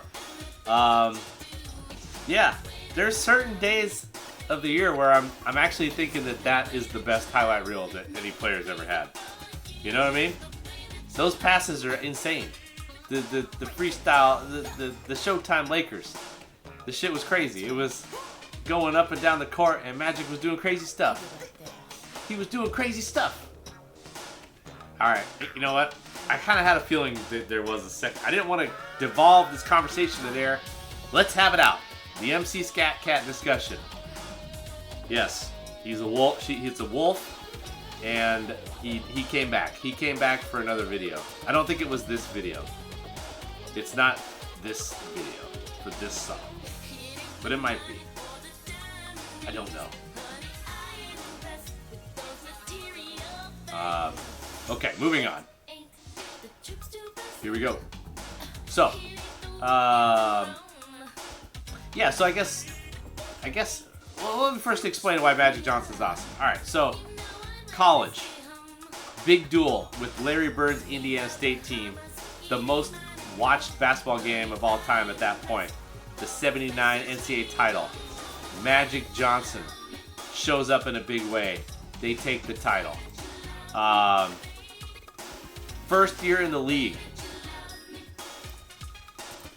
Really good as a rookie. Kareem, out for the finals. Magic says, I'll play center.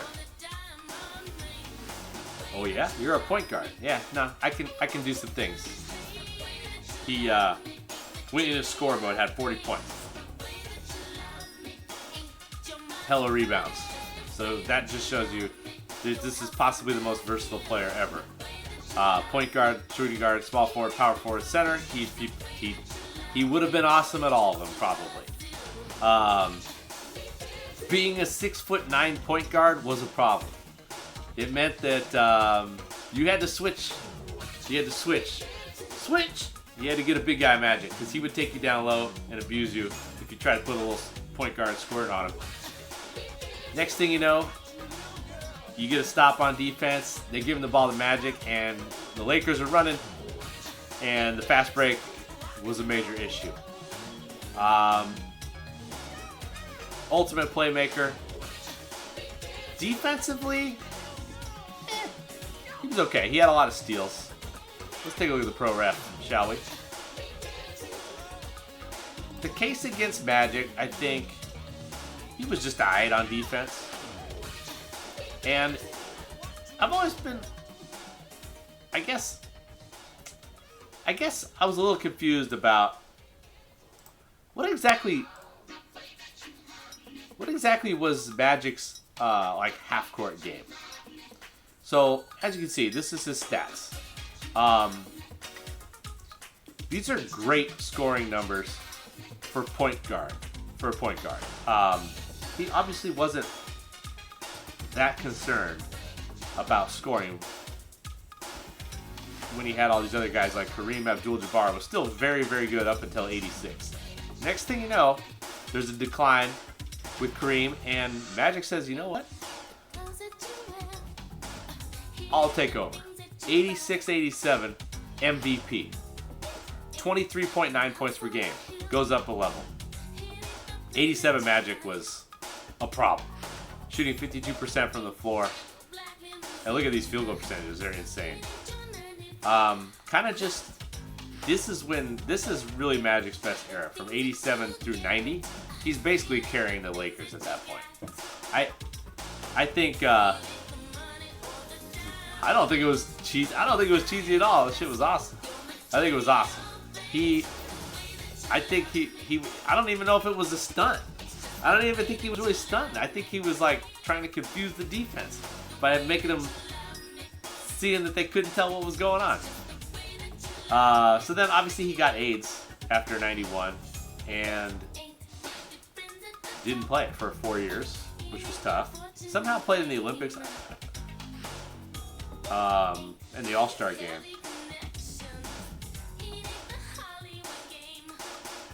Why did it take him so long to come back? Anyway, this is an underrated thing about Magic, though. The 95-96 comeback. That was actually really fun. He was kind of huge at that point, but kind of still doing some stuff. Like, he was still a pretty good player. 12. He got some MVP votes. I just remember that first game when Magic came back. He made some like ridiculous play in the fast break, and the Lakers crowd just went apeshit. What a moment! Awesome. That was so much fun. I don't know why he left again after that though.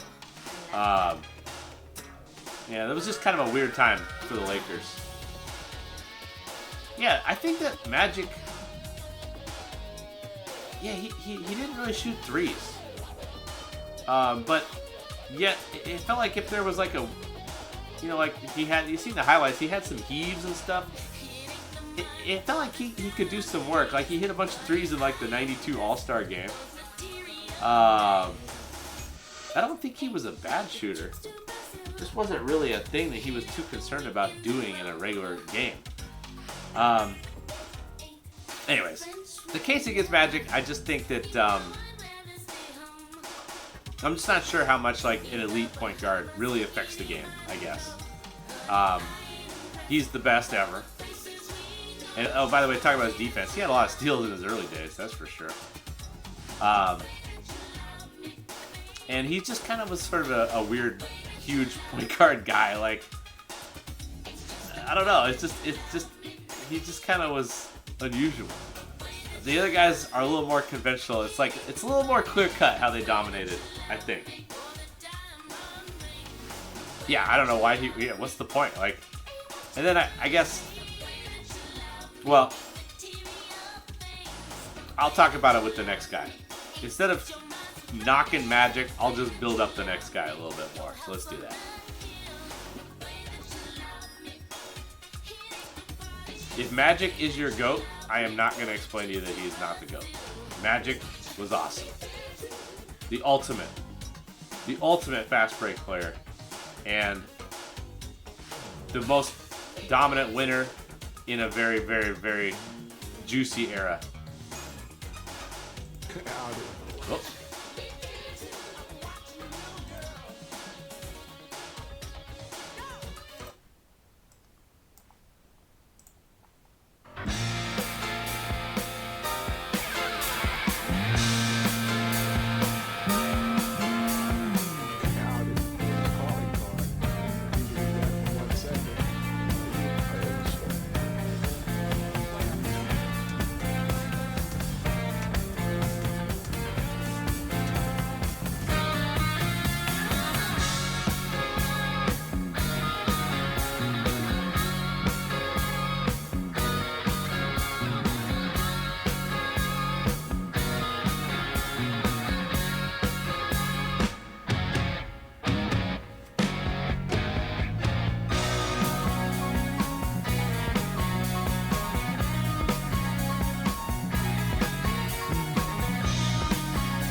Alright, so I got no Larry Bird graphic. So you guys get to watch the Larry Bird highlight again, just like the GP treatment. This is one of my other favorite players. They both got screwed on this. Oh well. The Larry Bird graphic is not there. Wait, I do have the number 6 on the left though. Where is it? Here we go. Alright, so he's ahead of Magic. First of all, let's just explain why Larry Bird is amazing, in case you didn't know. Let's run this thing one more time, because we got no graphic for Bird. Actually left Bobby Knight's Indiana team. Was homesick or something. Peaced out. Changed his mind, decided to go back. Ends up at Indiana State, the Sycamores. Leads them all the way to the final. Red Auerbach, who's basically the Al Davis of the NBA, somehow drafts him a year before he left college. So he joins an elite Celtics team. Very confusing.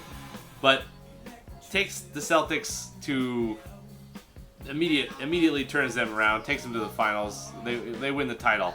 Or no, they win the title his second year. Then they win a few more. He gets some MVPs. Has a nice, decently long career, but then, you know, as he maybe could have still been a pretty huge factor, his back just destroys him. And he did have the great last playoff series versus the Pacers, but then he pieced out after the Olympics in '92.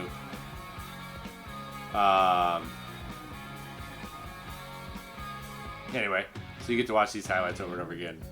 Let's take a look at the Pro Basketball Reference here.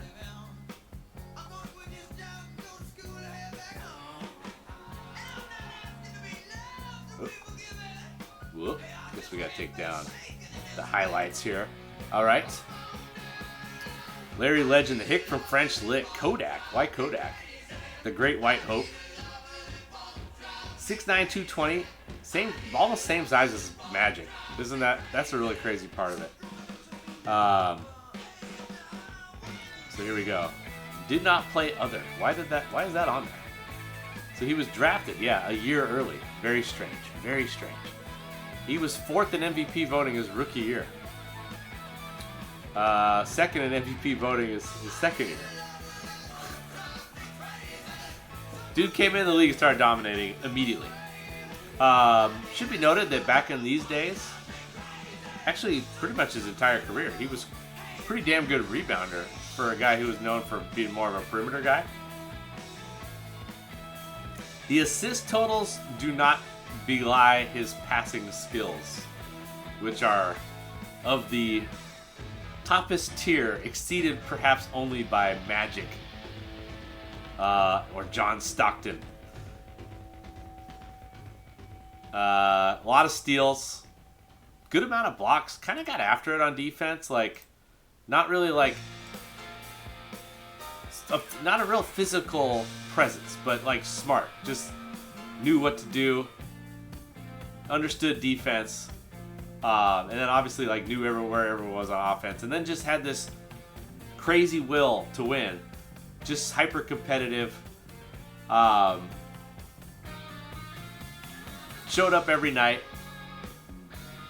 Took approximately 0 nights off. Was down to fight. Scrappy.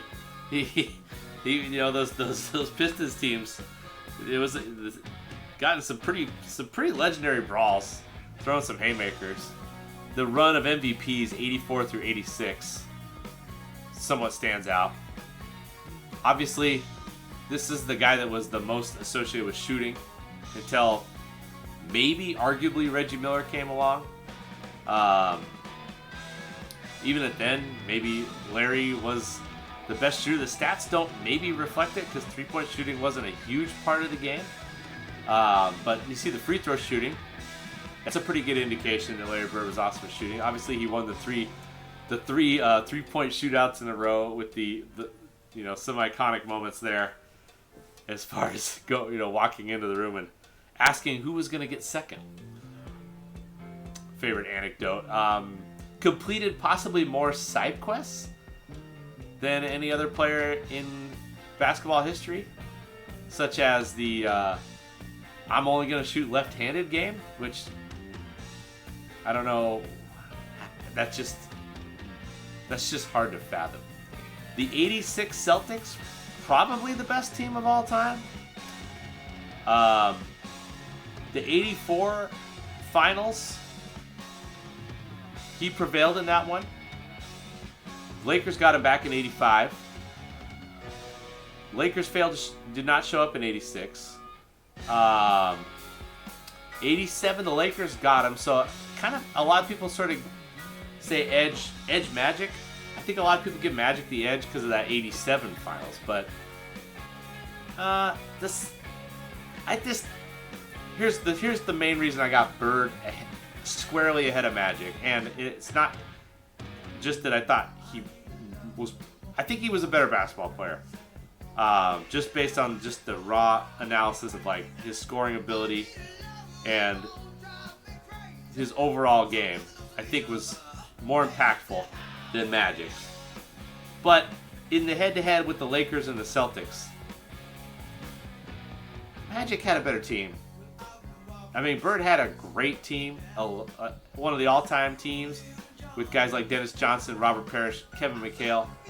Magic had Kareem Abdul-Jabbar, and he had James Worthy, and he had Byron Scott, and he had Michael Cooper. It was just AC Green. It was just a little bit better. Just a little bit better. He had a better supporting cast. Especially the Kareem part in the early days. It was just a better team. The Lakers were just, except that '86 team when Larry Bird had when they had Bill Walton in the mix. That was a different deal. And we never saw that finals. What exactly happened there? how did the Lakers lose to Ralph Sampson and Hakeem Olajuwon? I guess Hakeem was pretty good, that's why. And actually, the Rockets took 2 games from the 86 Celtics. So, there was that. Anyway, yeah, that team, the Lakers had no business losing to that team. That's somewhat embarrassing, in my opinion. That's a tough one for Magic. Also, Magic had some Shakey's Pizza moments in some of those early finals games. But yeah, by the end, I think it was pretty close. Like, prime Magic was very close to prime Bird. Obviously, I got him here at 6 and 7. I think Bird just was a little bit more spectacular. I think his shooting, some of the crazy plays he came up with are just a teensy bit more spectacular. I think it wasn't much of a debate for me. I really think that Bird is ahead of Magic. The case against Bird, his career is not like super long. He kind of fell apart at the end. But and then the other thing, Magic had a better team obviously had a better team in the NCAAs. I mean, Bird's got Indiana State. It's a bunch of mid-major ass pros that he's pulling to the final in that one. So, anyway, you can't just look at the rings. That doesn't tell the story. Okay, you got to look at the whole shit. Anyways, Pro Basketball Reference, get some. Bird was really good. Number 6, top 5. Top 5, y'all. Okay, but first, I'm going to randomly, before we get in the top 5, we're just gonna give a shout out to 10 other guys for no reason whatsoever. Here are 10 other guys. Here's 10 other guys. Number 1, Danny Fortson. This guy was very violent. Really enjoyed him being on the Sonics. I think he helped us a lot. Kind of just crashed into people. Either went to the stripe where he was amazingly good free throw shooter for a gigantic human, or fouled somebody really hard. Really enjoyed Danny Fortson. Dave Twardzik. Dave Twardzik was a rotation guy for one of the greatest teams of all time, the 77 Blazers. Just one of those glue guys you got to have on your team. Could do a little bit of everything. A little bit of scoring, a little bit of passing, a little bit of defense, a little bit of rebounding. You got to have a Dave Twardzik on your team if you're going to be good. Kind of guy that just sort of, it's like, we need to find Dave Twardzik menus, or some minutes here. Hey, Travis, we don't need negativity. We're at the 10 other guys here. But, yeah, I'm here for that. Ronald Flip Murray. Just one of those guys that just all of a sudden, he's just on your team, and he's making big shots. Ronald Flip Murray, Seattle Supersonics. Good player. Scorer. Did some work. I don't know where the hell he came from, but that was fun. Had a decent little career.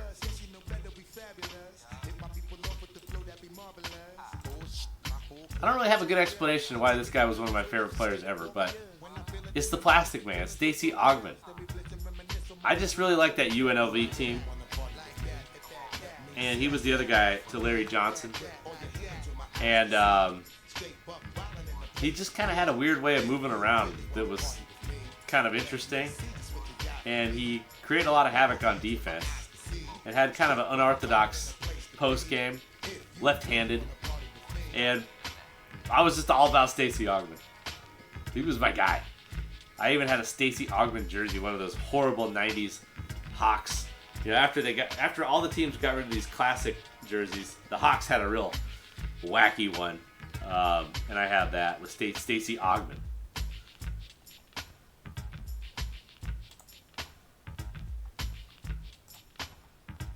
Wendell Ladner. This was an impact player in the ABA. He was a 6'5" power forward.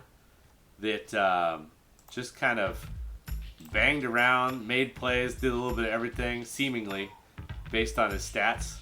And why is he on here? Well, he's a guy. He's another guy.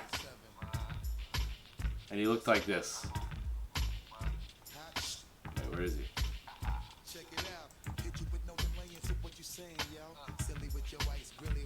That's Wendell Ladner.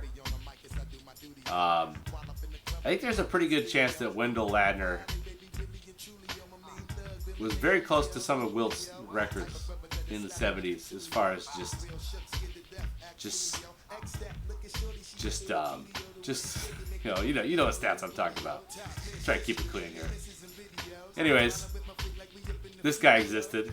He was a pretty big star in the ABA. Just a banger, undersized power forward. I think possibly the inspiration for Jackie Moon. Possibly. Quite possibly. Some other players that existed. These are 10 other players, guys.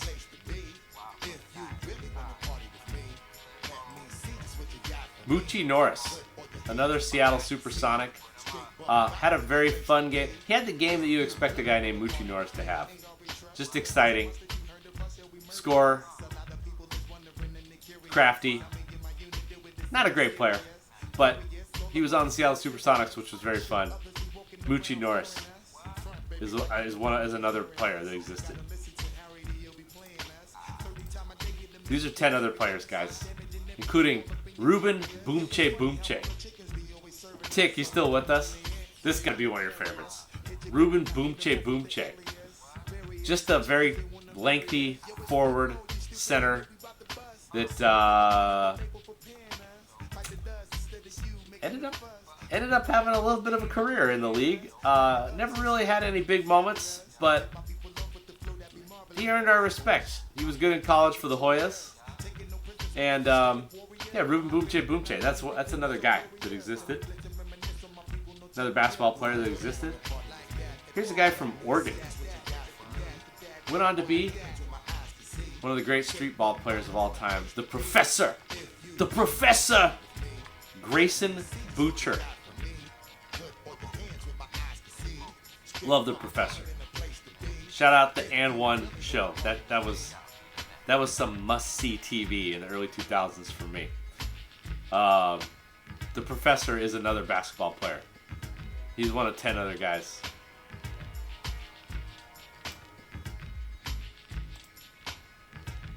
Another guy that played basketball was Manute Bol. Rest in peace. He was 7'7", and weighed about 203 pounds. One of the great shot blockers of all time. Played for Bridgeport, which was like NAIA. That must have been a problem. I don't think that those guys did a lot of scoring against Manute Bol in those games in that league. Had carved out a pretty nice little NBA career despite the fact that he was weird. Had that one game where he stroked a bunch of threes. Probably one of the greatest moments in basketball history. I would have been okay. If someone would have put Manute Bol in the top 100, I'd have been okay with it. But he wasn't that good. I think he averaged about 3.2 points per game. And then, lastly, I just really if we're going to do this whole project, we got to thank God. We got to thank God. God, Sham God. Probably one of the best dribblers, playmakers of all time. God, Sham God was unreal for Providence. And had some moments. Had some great moments. You couldn't, the winning percent, the regular season percentage. This guy has more rings than fingers to have them on. Yeah. Get 11. That's a real thing to have. He was also very dominant for San Francisco, the Dons. Sorry, you guys can't hear me. Anyway, yeah, so he's got 11 rings, 10 fingers. He's got one more ring than fingers. Also won the title with the San Francisco, the Dons. I know, kind of teams could creep up back then, but that's still kind of amazing because, San Francisco, he had KC Jones on that team as well. But yeah, so this is definitely the best defensive player ever. And defense is half of the game. We don't have the stats, but he probably had the most block shots. Or was probably the best shot blocker ever. And of course, famously, he was good at tipping. Instead of just blocking the shot, you don't get to score. He would somehow redirect it to a teammate or to himself. Just somehow figure out a way. He didn't really care about individual accolades. He just wanted to win. So, rebounding was probably the best way to help his team, and he was maybe the best ever at rebounding, but probably second best. He was 6'10", 215. Let's pull up the thing. Not exactly gigantic.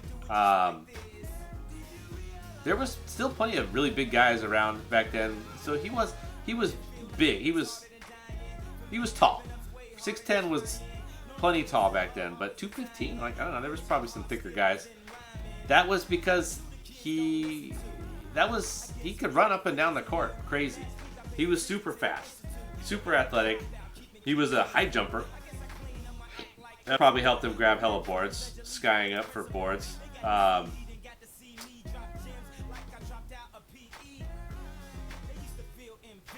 This is playoff stats. Let's take a regular season stats. He was alright on offense. He didn't really have a bag. He'd put up the little jumper. I wish that there was like a little bit more like awesome dunk highlights for Bill. So anyway, so obviously a lot of people have Bill Russell a little bit higher because he won 11 titles. And, we've all heard about he just wasn't that interested in like scoring. He wanted to get his great teammates involved. I think at the end of the day, it's the same reason I got Magic down lower than Bird.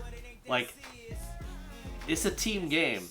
And Bill Russell was their best player.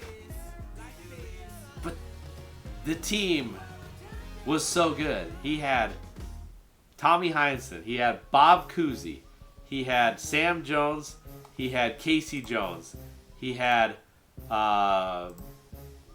Bill Sharman. He had Johnny Havlicek. He had the greatest coach of that day, Red Auerbach, and team builder. I didn't want to play this one just yet. Let's play this one. So these guys are all Hall of Famers. All the guys I just mentioned. And there was another guy, I think there was, what's the guy, Ramsey? Frank Ramsey. He was a Hall of Famer too. And then just other good players were in the mix as well. His teams were stacked.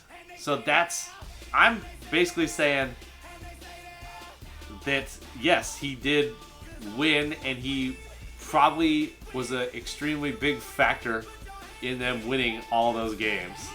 And it seemed like he had exactly the perfect mentality to be a team leader, and to play the position he played in that era, which was to gobble big-time rebounds, run up and down the court, create havoc, play defense. Like, he did his job amazingly, and they won every single year except 2 years out of his entire career. That's it. The rest of the time they won. But I'm saying they were that much better than everybody else anyway. So, yes, he was a big part of it, but they were really, really good. Now, I think that people kind of don't give some of the credit to some of the other teams in that era. Like, okay, so maybe there was fewer teams. Like, now it's definitely tougher to win a championship now when there's more teams. But you got to factor in that back then, all the players, like all the other teams were good too. It wasn't like there was teams that just straight up sucked. Like they there were so few players that every team you played was tough to face because they, there was no bad teams, basically. There were teams that were worse than other teams, but it just was tougher to get wins, in a way back then. But then it is a little bit easier, or it is a little bit tougher now though, with so many teams. The team building was easier back then. Nowadays, you kind of have to strike a little bit of gold with like your roster construction. Back then, you could just be the best team and just be really good every year. Anyways, his scoring does go up a little bit at times. Some of these titles are more impressive than others. Like, for instance, the 68 and 69 titles are insane because it seemed like there was maybe possibly better teams in the mix in those years. The 76ers in 68 and the Lakers in 69. I think those were 2 years that the Celtics pulled the upset in the finals, and the semifinals in 68. So, yeah, like he shot, and he was an old man at that point, 33, 34, that's like ancient years for the NBA at this time period. He didn't miss that many games. Bit of an Iron Man. Defense is half the game, but at the end of the day, he's only number 5 because he just wasn't much of a scorer. Like, I think that matters when you're getting to this part of the list. So there you go. Anyways, I do not want to say too much negative about Bill Russell. This guy is an absolute inspiration. And he's a Seattleite. He's one of my peoples. And rest in peace, dude. This guy was so awesome. But anyway, I just want to explain why he's only number 5, despite having 11 titles. All right, we got to get through this. Let's go. Number 4.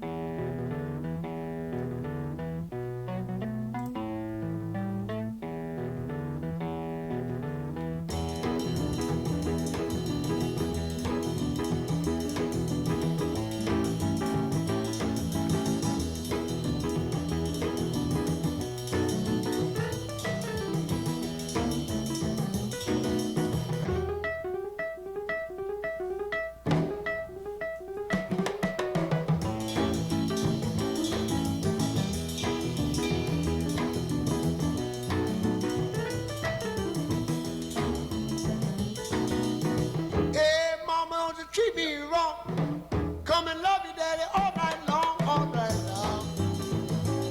Hey, hey, all right.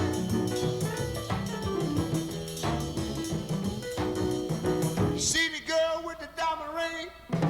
She knows how to shake that thing, all right now, now, now.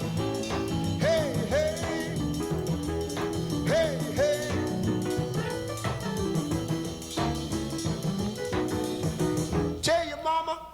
Tell your pa, I'm gonna send you back to Arkansas. Oh, yes, ma'am. You don't do right. Don't do right. Oh, play it, boy.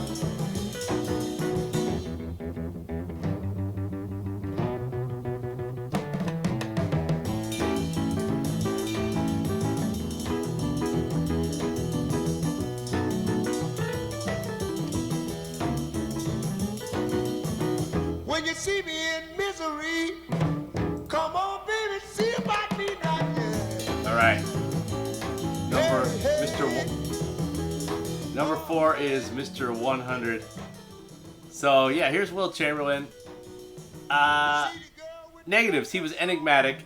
He might not have been 1,000% focused on basketball all the time. He maybe wasn't a diabolical will to win guy, but he was really good at basketball. Really good. Yeah, I mean, listen, I read all the stuff. I know all the anecdotes, and I I do know that Bill Russell won all those games, and Wilt didn't. But I think that the whole Bill dominated Wilt thing is, I think that the Celtics dominated the Philadelphia Warriors and the Philadelphia 76ers. I think that Wilt did not have bad games. He might not have had something in here. I think that's undeniable that there was something missing in here that prevented him from reaching where he should have reached. But this guy was enormous. He could run and jump crazy. He got up and down the floor. He never left the basketball court ever. So Bill Russell was maybe the second most stamina guy of all time, but Wilt Chamberlain is possibly number one. This guy never ever came off the floor. He actually never fouled out of a game, which is weird. Possible indication that he maybe could have got after a little bit more. Wilt the Stilt, Big Dipper. Let's take a look at these. So at the end of the day, I think championships are extremely important and a big part of why a basketball player is one of the great basketball players of all time. Well, this guy was 7'1", 275 in an era when Bill Russell at 6'10", 215 was adequately sized as a center. So he was way bigger than everybody else. I mean, he wasn't 275 in the early days. He transformed. He went from this guy who was as fast as anybody getting up and down the court at 7'1" at the beginning, and then he just morphed slowly into the strongest player maybe in league history. He just turned into this brick wall human that just was immovable, but still very athletic and still very nimble. And here's the stats, fam. I mean, there's a chance that maybe people don't understand what these stats are all about. Like, just have never seen it. Or, like, this did happen. This is like, it wasn't the 100 game, they didn't have footage. But it wasn't like a conspiracy or anything. Like, these things did occur. Like, these games were played. Guys were trying to prevent him from scoring. They couldn't do it. He went for 50 per. This guy has something like 75 of the top 100 scoring games ever. He has the top 4 scoring seasons ever. Or maybe 4, he has 6 of the top 8 scoring seasons ever. Look at this. 1, 2, 3. His first 6 seasons, I think, are something like 6 of the top 8 scoring seasons ever. Now, you can... Oh, and also, by the way, he led the league in rebounding. He's the all-time greatest rebounder of all time. Slight edge over Bill Russell. 22.9 rebounds per game for his career. So he's the best rebounder ever. His defense, not listed because he played before shot blocks, was insane. He erased shots. Absolutely erased shots. He had this one year randomly where he said, you know what, I'm going to go ahead and just try to lead the league in assists. This is a little bit of a side quest. 8.6 assists per game. He just, all of a sudden, he was like, you know what, let's get the team involved. 67, 68. Those were his 2 best years. Actually. Those teams were awesome. They won it in 67, knocked off the Celtics run. Famous victory. But then 68, they were just as good, but somehow they got beat. Even though they were just as good. And the thought was that Wilt was a little sidetracked by maybe trying to be a floor general. That's what Bill Simmons guesses. By the way, he shot 68% that year. Averaging 24 points per game at 67. 68% from the field, averaging 24 points per game, is stupid. That's stupid stats.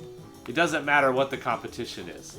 You could say that there wasn't as good of players back then and there wasn't big guys. Oh, well, so what? Like, that was when he played. Like, there's freaks now that are... He was the freak back then. Like, it is what it is. If you're a freak, take advantage of it. He did it.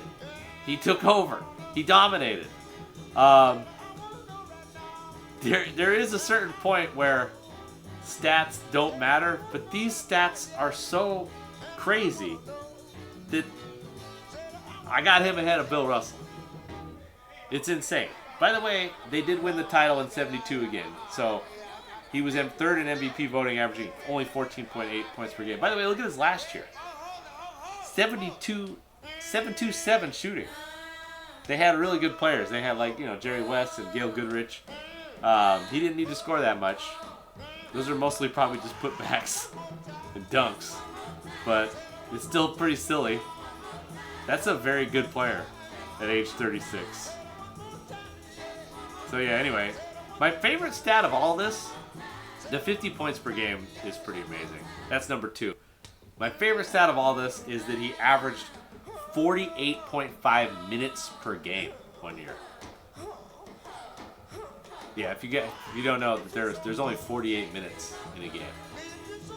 So he averaged more minutes played than there are minutes in a game. Yeah, I know it's past 11. But we gotta do it. We gotta do the top 3. So let's do it. Let's go into number 3. If you guys don't know about Wilt Chamberlain, yeah. And then the other thing is he scored 100 points in a game once. So the 60s was interesting era as far as pace and whatnot. So the stats are inflated, plus the minutes does inflate the stats. It should be noted, but the stats are still they're still it's 50 points per game over the course of a season. They were trying to stop him. They couldn't do it. Next.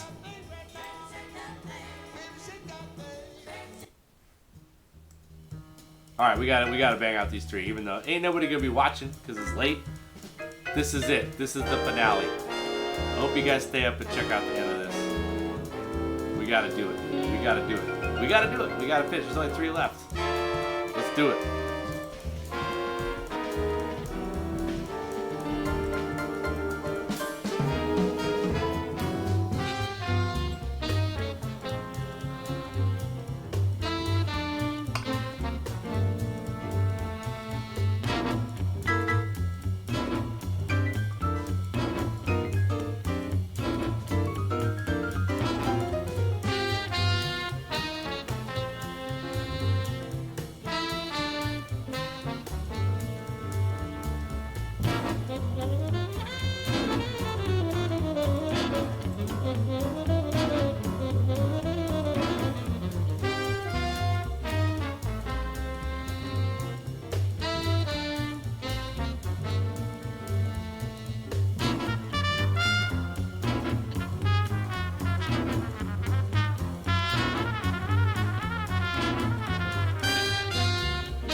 Well, the big finale here. I mean, we're just gonna have to bang it out. We can't really abandon the stream at this point.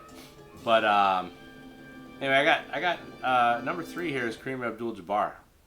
I guess we spent a little bit too much time talking about all these other great players, kind of disrespecting these guys by not giving them the time they deserve. But here's number 3. It's Kareem Abdul-Jabbar. This is the guy that it's tough between him, Wilt, and Russ. He was probably not quite as good defensively as those guys, but he was very good defensively. His stats aren't as good as Wilt's, but the era had changed quite a bit by the time he got in the league. And he was just a little bit more of a team guy, I think, than Wilt. The reason I got him at number 3, I think the biggest reason I got him above those other two guys, skyhook. You can't stop the skyhook. It's the greatest weapon that any basketball player's ever had in a game. It's the most devastating thing that's anybody's ever had. Like, no basketball player has any weapon greater than the skyhook. You can't stop the skyhook. You got no chance. If you hedge to the skyhook, he turns around, he takes it to the rim, or he shoots a turnaround jumper, which was very effective from the other side. But he starts with the skyhook, and you're basically, the way he executed the skyhook, it was basically you just hope he misses, which didn't happen very often. It's not like a thing that should be as automatic as it is. It looks like it's hard to do. Kareem Abdul-Jabbar, formerly known as Ferdinand Lewis Alcindor Jr., representing Power High School. And then went to UCLA. This is the other thing why I think he goes a little bit ahead of those other guys. Best college basketball player of all time, with the possible exception of his teammate Bill Walton. This is the greatest player in college basketball history. Then comes in the league, dominates. 71 Milwaukee Bucks, one of the greatest teams of all time, with Oscar Robertson still very close to his prime. MVP, 34.8 points per game, second year MVP. 30 points, 27 points, 30 points, 27, 26, 25. Hell of a run in the 70s. I think the main reason that nobody talks about Kareem as a GOAT candidate is because there wasn't a lot of people watching basketball in the mid 70s when he was the best player in the league.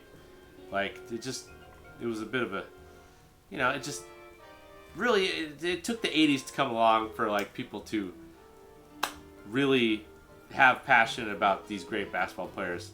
And I think the other thing is, like, it might have been a little bit boring just to watch Kareem rain skyhooks on you.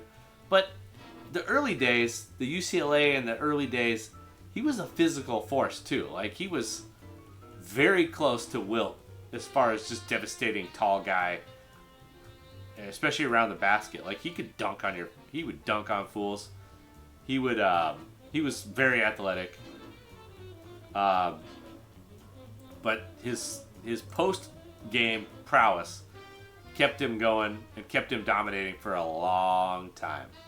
As you can see, the block stats here, they didn't keep track. He probably had a fuck ton of blocks back from 70 to 74 or 73. Then they started tracking him. He's very towards the top of the league. He was an eraser for sure. Rebounds, assists, crazy amounts of assists for a center, crazy amounts of assists. So he was a team player. But there wasn't really much need for him to pass because he could get that skyhook off easy. And I mean, he's mostly shooting these skyhooks and shooting a crazy high percentage. Look at his field goal percentage. This is why I got Magic only at number 7, because he had the benefit of playing with Kareem, the best post player of all time, for a long time. Those were his teams. He was the best player on that team. And then still very good. Even when, then Magic took over, he was pretty impactful player even at age 39, 40, 41. So, yeah, these are the bonus years. He's getting championships in his bonus years, 87. Like, my list is mostly about your peak, how good you were in your peak.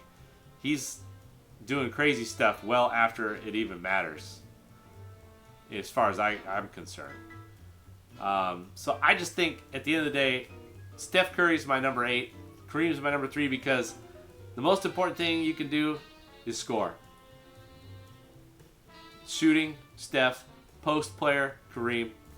These are the two best guys as far as that goes.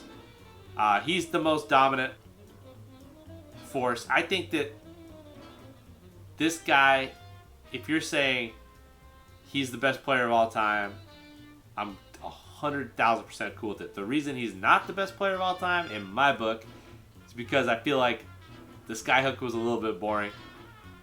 And he's a center. I mean, center play is kind of, it's just they're banging into each other, and it's not always pretty. It's not always pretty. These other two guys, it's a little bit more fun to watch them. It's been a little bit more fun to watch their career, and the fact that maybe some of his legendary moments got lost in time, I think, because he played in the era that he did. Kareem, that is. So that's why he's only number 3. I think he might have been the most dominant player of all time. It's possible. Let's do number 2.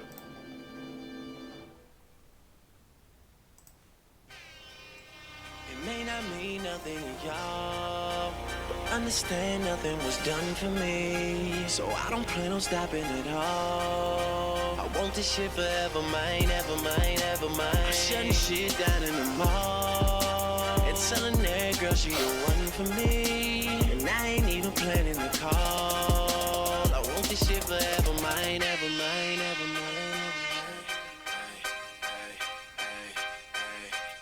Last name ever, first name greatest. Like a sprained ankle, boy, ain't nothing to play with. Started off local, but thanks to all the haters, I know G4 pilots on a first name basis. In your city, faded off the brown. Nino, she insists she got more class. We know, swimming in the money, come and find me. Nemo, if I was at the club, you know I balled. Chemo, dropped a mixtape, that shit sounded like an album. Who'da thought a countrywide tour be the outcome? Labels want my name beside an X like Malcolm. Everybody got a deal, I did it without one. Yeah, nigga, I'm about my business. Killing all these rappers, you would swear I had a hit list. Everyone who doubted me is asking for forgiveness. If you ain't been a part of it, at least you got to witness.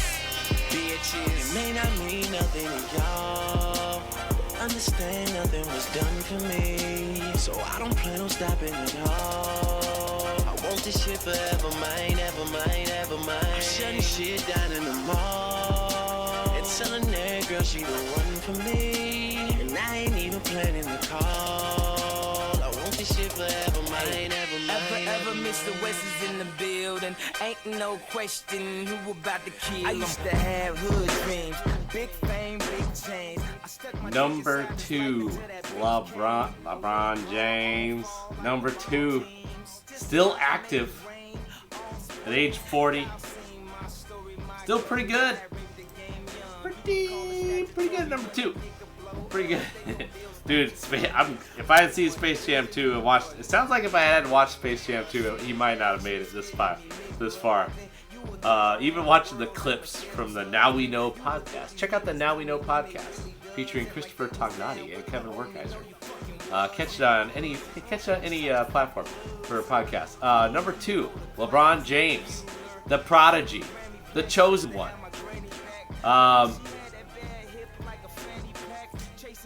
Yeah. So I think that the era, okay, so obviously you know who number 1 is.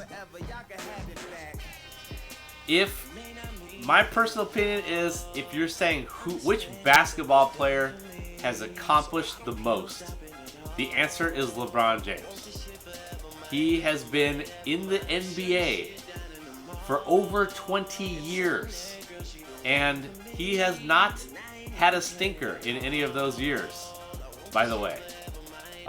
Even this last one, at age 40, was still quite impressive. The amount of games that he has played, overall, he has done a little bit more than the other guy at number 1. My list is based on mostly Apex, the Prime, the one game.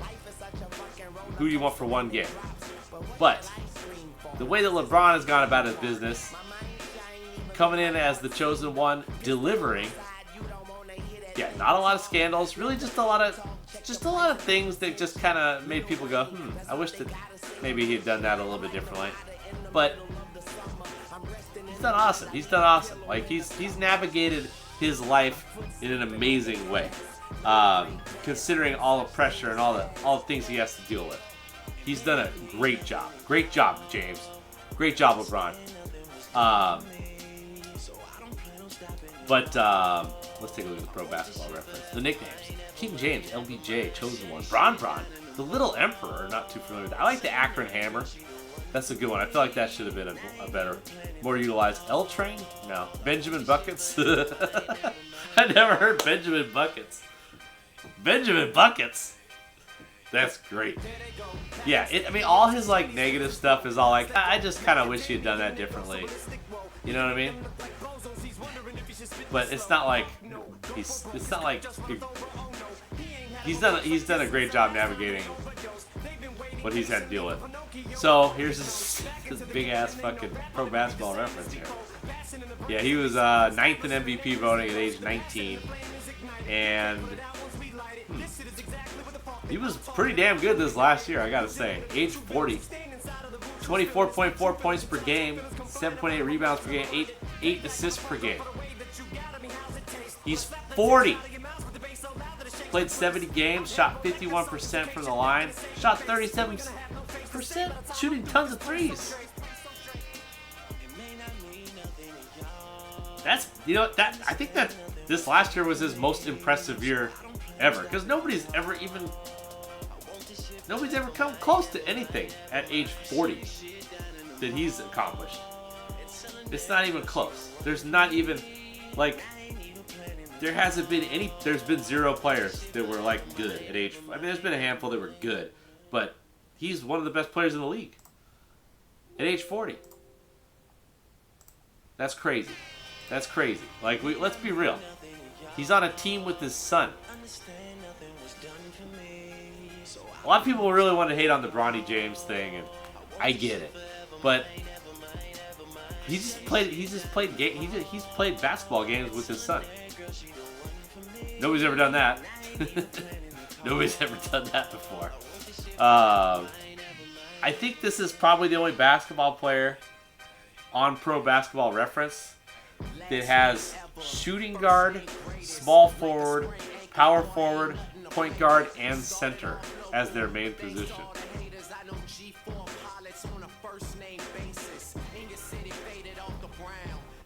Some of his seasons don't really stand out. It's really just about the consistency. Like, as you can see, he's only has 1 scoring title, 30 points per game. 31.4 points per game his third year. Kind of most, you know, he just scores a lot all the time. Like, he's just, obviously the Miami years he had Dwayne Wade to do some of the scoring. Kyrie Irving, Kevin Love helped him a little bit out, among others.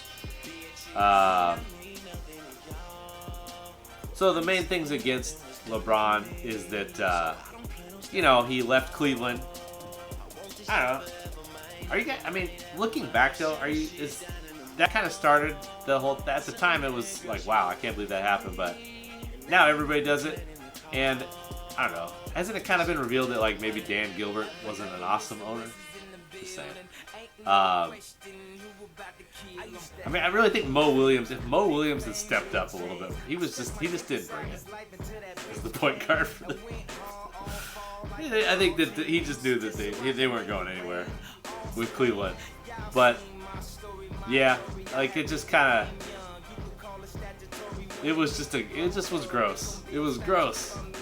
The way that he bounced out of Cleveland was just, it was just not a good look. And then, you know, the whole 6 titles thing, talking about, you know, how many titles they're going with the Heat. 1, 2. 2 is solid. Pretty good. And then, you just really can't, like, all of his Cleveland Finals losses, you just can't really hold it against him. They're going against Super Warriors teams. They're going against, you know, the Spurs when he, you know, when he was basically just a little guy. The Spurs were rock solid. I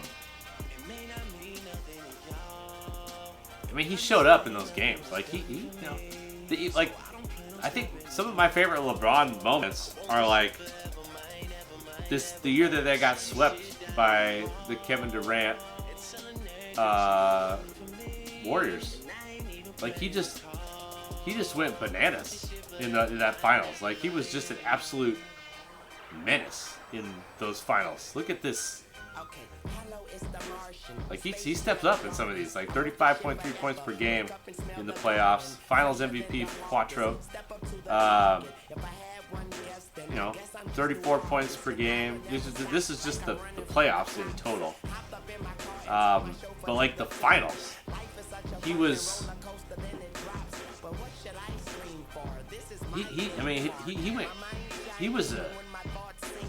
He was awesome. Like they just had no chance. They had no chance to win those games.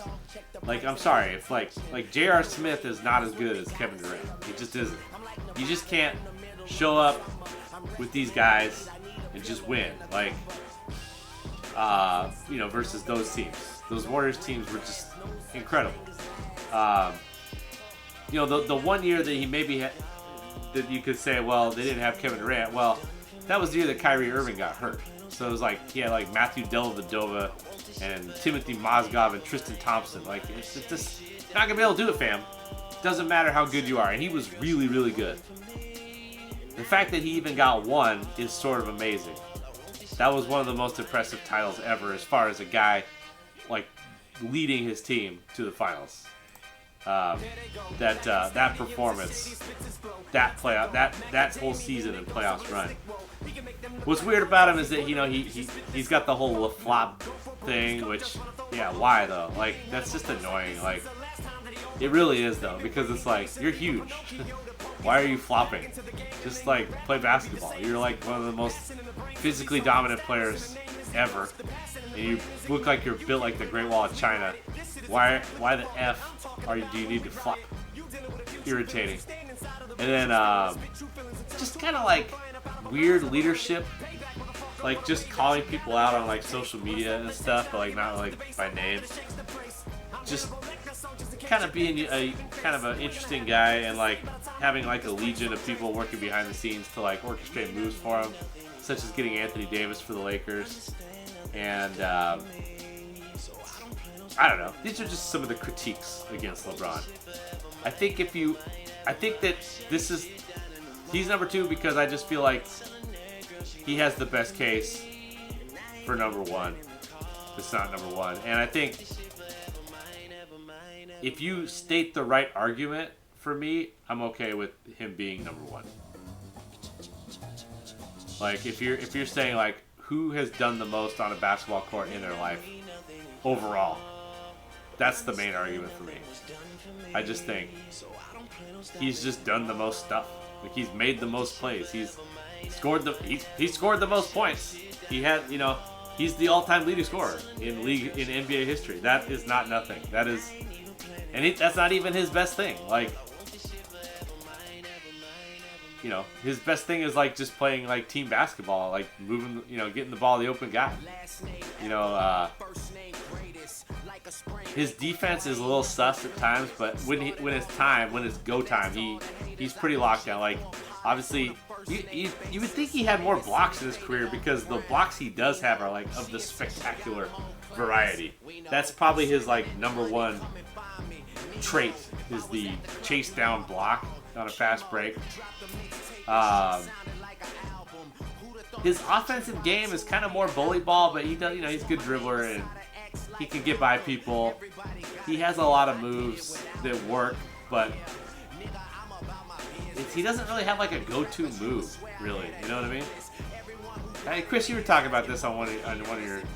Were we talking about this on the pod? But he basically has like one thing that we can think of, which is the thing that he's developed recently, where he just stares at the ground and then just pops up for a 3. Like, he doesn't have a signature move, really, which is weird because he's the all-time leading scorer. And he's been in the league for 20 plus years. He pretty much just plays basketball and just makes stuff happen. Interesting. Anyway. Alright. Number 1. Ansu Cisse. No, it's not Ansu Cisse. It's not Jelani McCoy. Sorry. Alright. So for this one, we're going to close out this whole journey with a little bit of extended highlight here. Hope you guys stick around for it. It's so late, but whatever.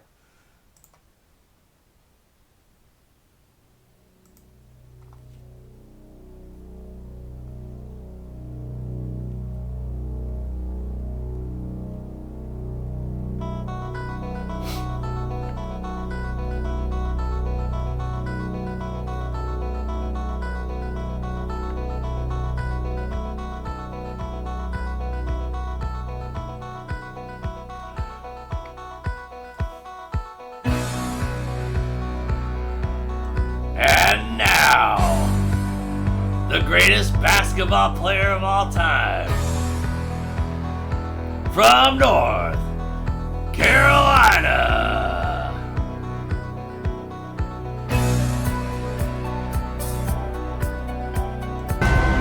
to compete, to win.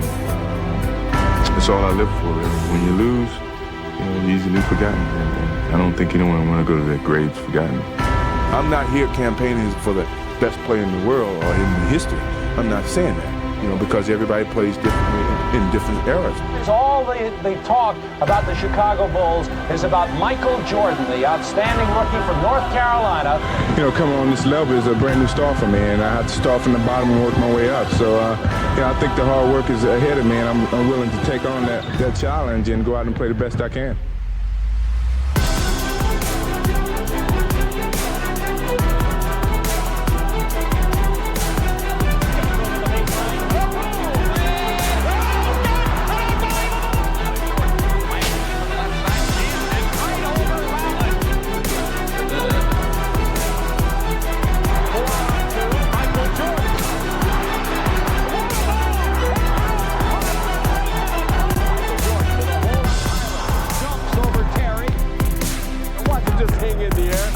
Everybody else is already down when he puts the shot up. People ask me, you really think you can fly? I said, yeah, for a little while.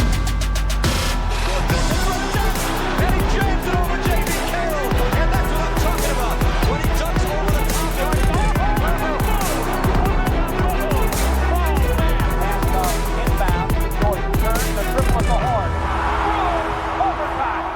Anyway, this highlight package was just too damn good. I couldn't edit it. And I think it kind of illustrates why he's number one. There's some wins that took place that were legendary. There's some performances that were excellent. There's some Apex season stuff.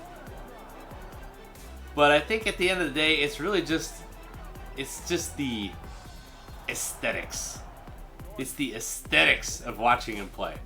It's the artistry. It's the wow. It's the wow. Could somebody really be that good at basketball? And just yeah.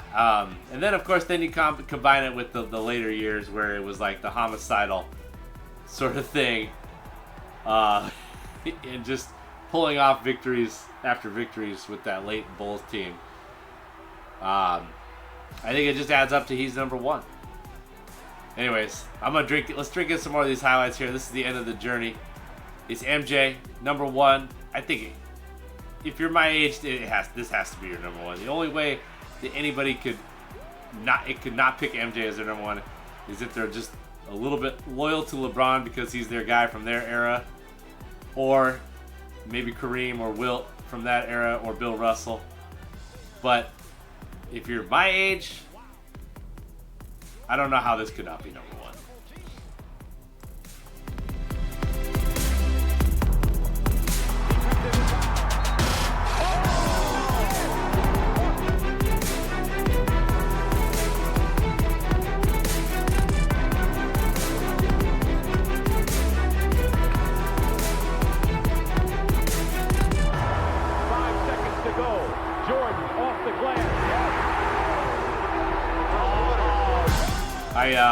I did kind of throw out there earlier that maybe someone like Dominique Wilkins or maybe even Vince Carter might have a better highlight package, or was in the mix for the best highlight package ever. No, it's MJ. MJ's got the best highlight package. This is the best highlight package. I couldn't cut it. I couldn't cut it. I couldn't cut the package. It's too good. There's too many great highlights. This is the best player of all time. And he's also got the best highlights. I don't play conservative. I play all out. Simpson's in a hurry, and Jordan knocks the ball out of bounds. No, he didn't. He saved it and played it. Oh, what a spectacular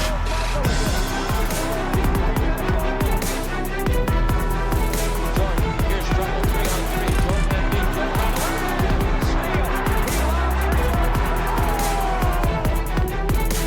They're going to double off the ball. The inbounds pass comes into Jordan. Here's Michael at the foul line. A shot on Elo. Good! The Bulls win! They win! Yeah, that shot over Cleveland to win the playoff series, that was like the iconic NBA on NBC thing. You know, when I first started really getting into basketball and really wanted to watch, that was their opening, and that was like the end of their opening sequence, telling us that NBA on NBC was about to occur. So that kind of ingrained that move right there. I cannot get over that move right there to get past those random New Jersey Nets. Anyway, I'm gonna pause this midway through. We got to at least take a look at this Pro Basketball Reference.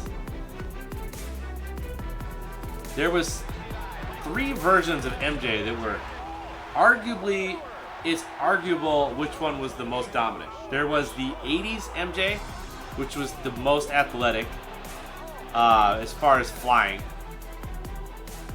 And he actually put up the best stats.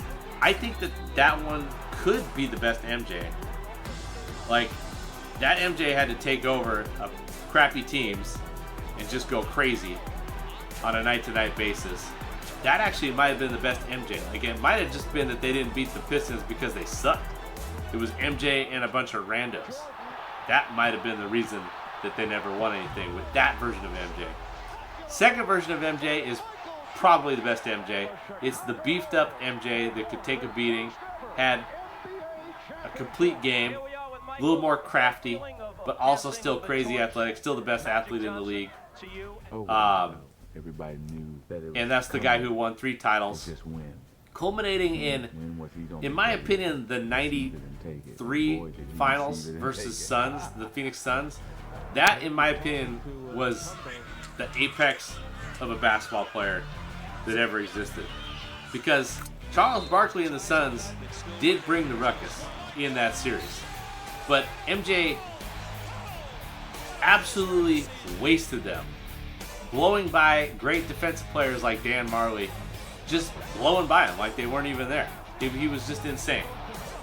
I think that's the best basketball player that ever existed, was that moment in time, right before he retired the first time. But then, there is a case to be made that the third version of Michael Jordan is the best version, which was the crafty post player MJ that basically would just shoot, these turnaround jumpers from the post and just dominate with that.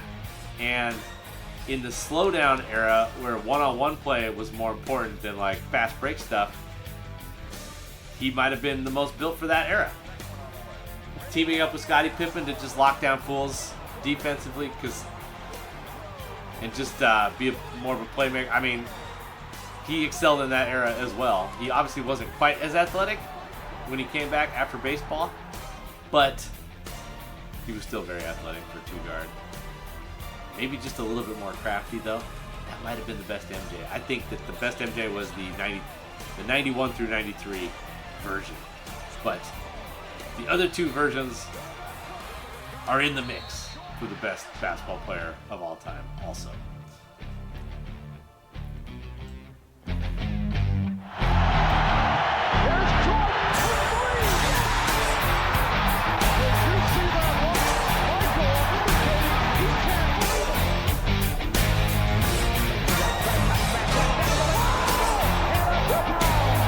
Some people actually like to say that maybe the Wizards thing hurt his legacy. Nah, dude, the Wizards thing was awesome.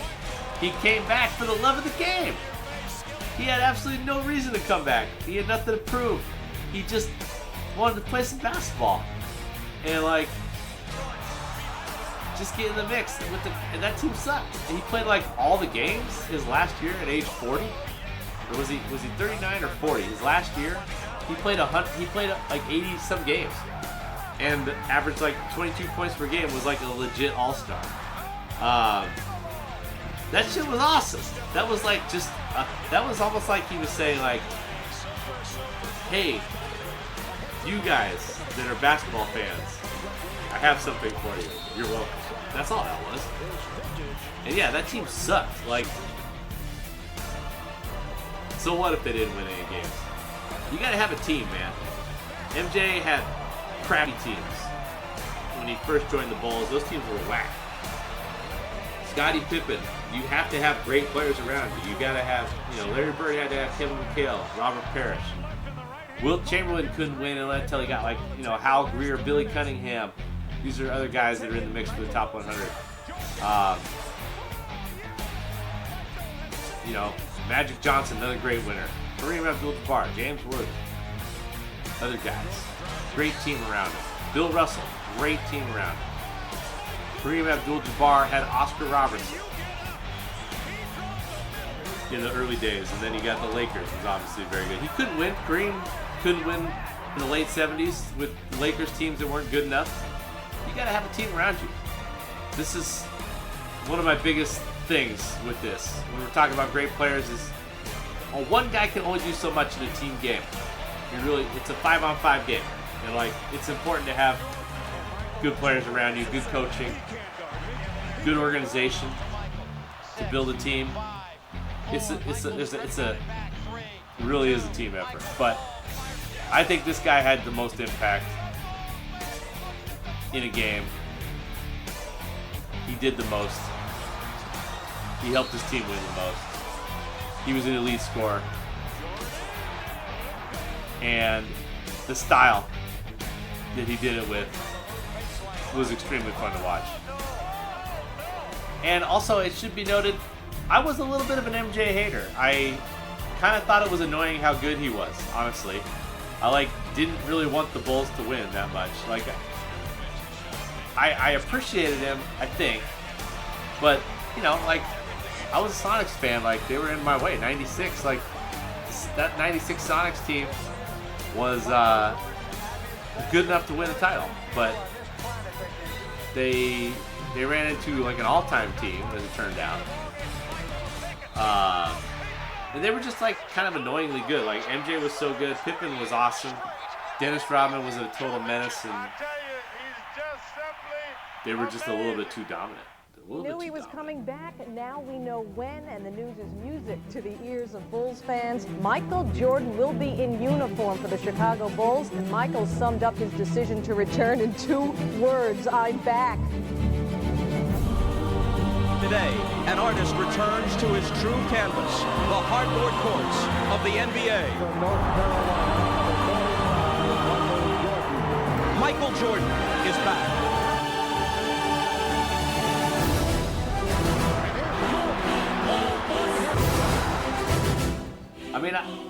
I wanted all these other teams that were great. There was great teams in the 90s, the Pacers, the Knicks. They were all stymied by LeBron. Utah Jazz, whatever. It would have been nice to see Karl Malone and John Stockton win a title, I guess. But there just wasn't any room for it. He took all the titles. He took 6 of them out of that whole era. And I really think the 90s era was a really good era with lots of really good teams and really good players, all-time players, but they just don't have the rings. Charles Barkley deserves a ring. Reggie definitely deserves a ring. Reggie really deserves a ring. But MJ wasn't having that shit. He really wasn't. And 1 title wasn't enough for him. He had to have a lot. Anyway, this is all him. This is all him after he comes back from baseball, which is crazy. All right.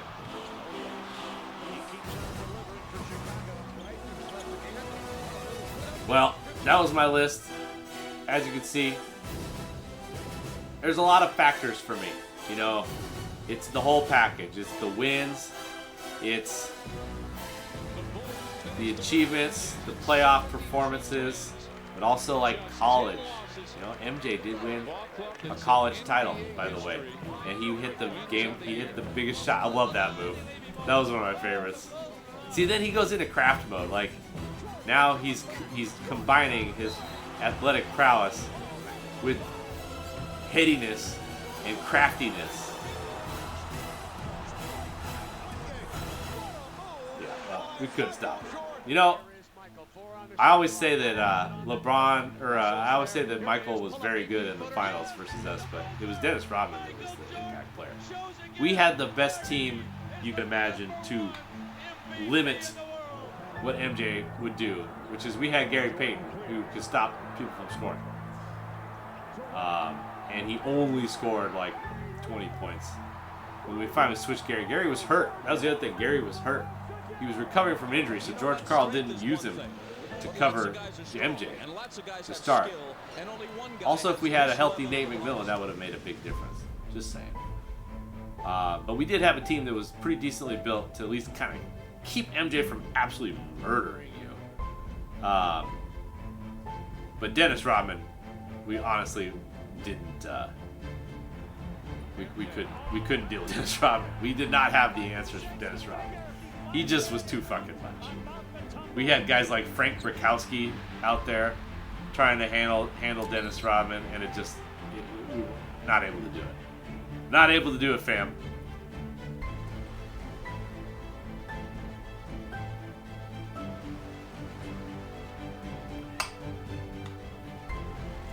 Hey guys, thanks for sticking out here all the way through this stream. I know it's late, but this is the greatest basketball players of all time. This stuff is a big deal. That was his second to last year, Chris. Remember what happened? 97 we lost to the Charles Barkley, Hakeem Olajuwon Rockets team in 7 games in the semifinals. Kind of a forgotten team. There's a fifth, a couple of years.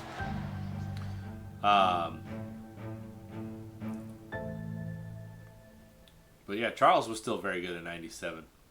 Charles kind of owned us a little bit. All right, there you go. Cool beans, fam. Let's let's at least look at it. Homeboy's Pro Basketball Reference here. His Airness, Money, Black Cat, Mr. June, Goat, Superman, Captain Marvel, Black Jesus, Magic Mike. Some of these I'm not 100% sure were really commonplace in the lexicon, but I'm here for it, I guess. This is the greatest basketball player of all time. He should have a lot of nicknames. Okay, so the things that really stand out to me, number one, this guy had more points per game in his career than Wilt. Yes, that's right. Wilt had a 50 points per game season, but MJ caught him eventually when Wilt went into Mr. Efficiency mode. Jordan never had that luxury. He had to keep going for it. 30.1 points per game. The things that really stand out to me is this 87-88 run. When he's going for 37-35. He kind of had to because they weren't that stacked. But, damn. Like, there's been other players that had teams that weren't that stacked. Yeah. I mean, he still led the league in scoring, even with Scottie Pippen on his team. Scottie Pippen was a good scorer.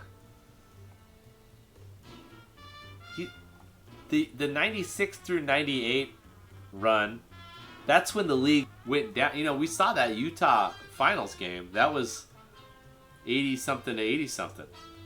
Like, that's what games were like in 1998. So the 28.7 points per game he had that year, that's a big chunk. That's a big chunk of the scoring that was taking place there.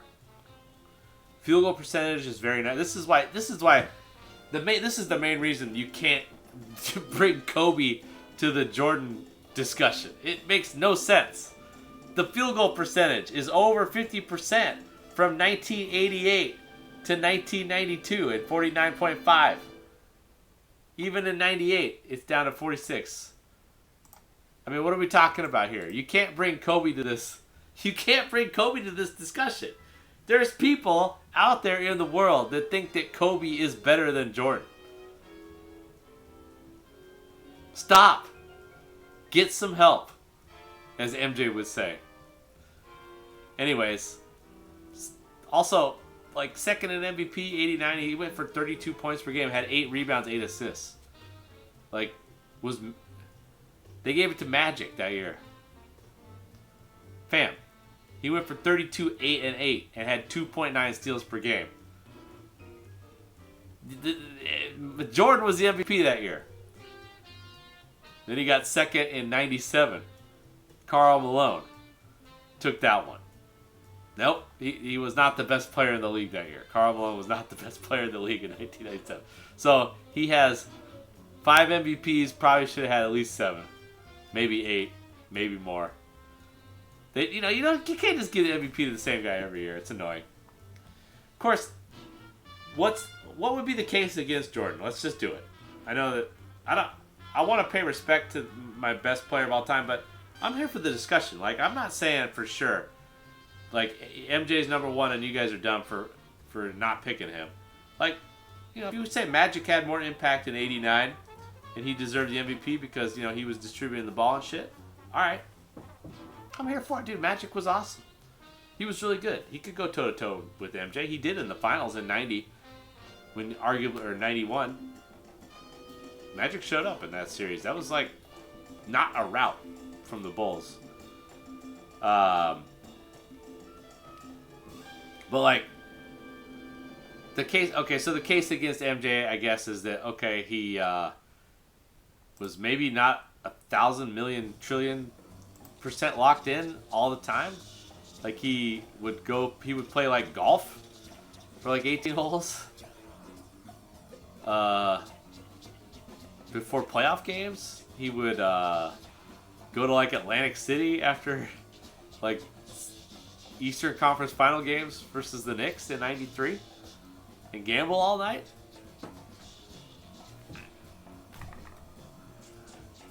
Pretty weird. He may or may not have been asked to leave the league due to his gambling indiscretions. I don't know. He bounced to play Major League Baseball for a season. These are the we're nitpicking. We're nitpicking here.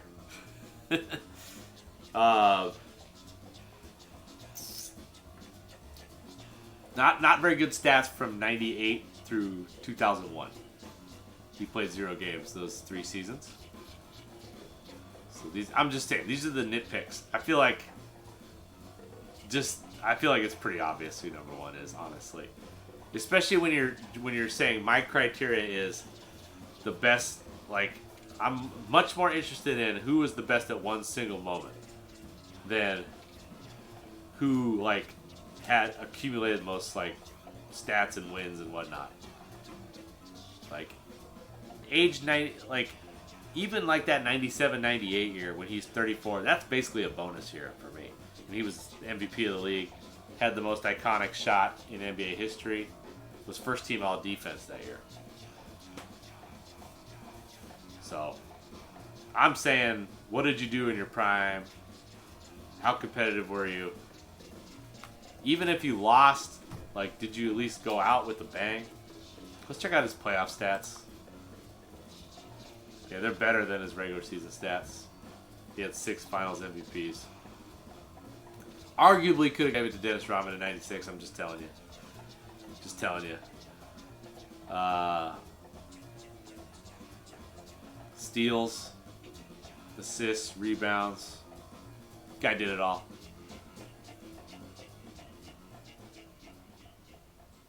I wonder how good. So my thesis is that the apex of Jordan was the 93 finals. Let's see if that, like, really checks out. Let's check out the series stats here.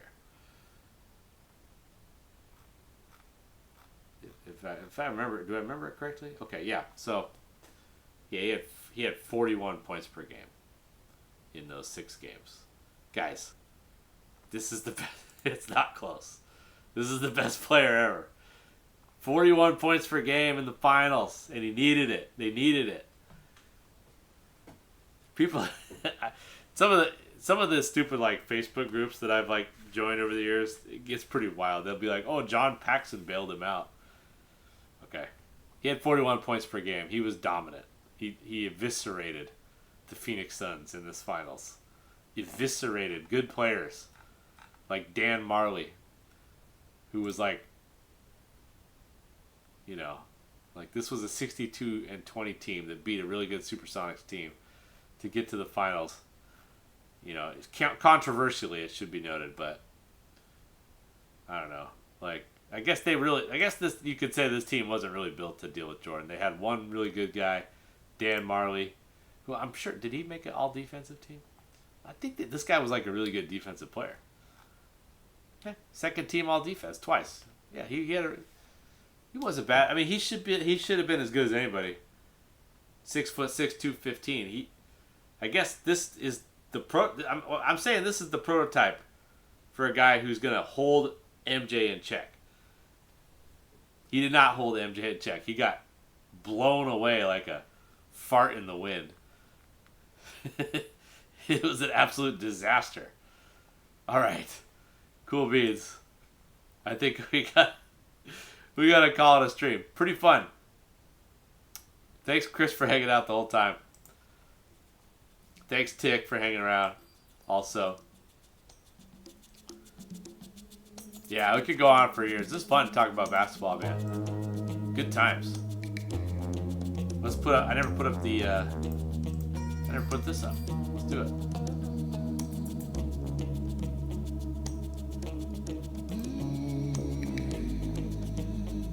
Number 1.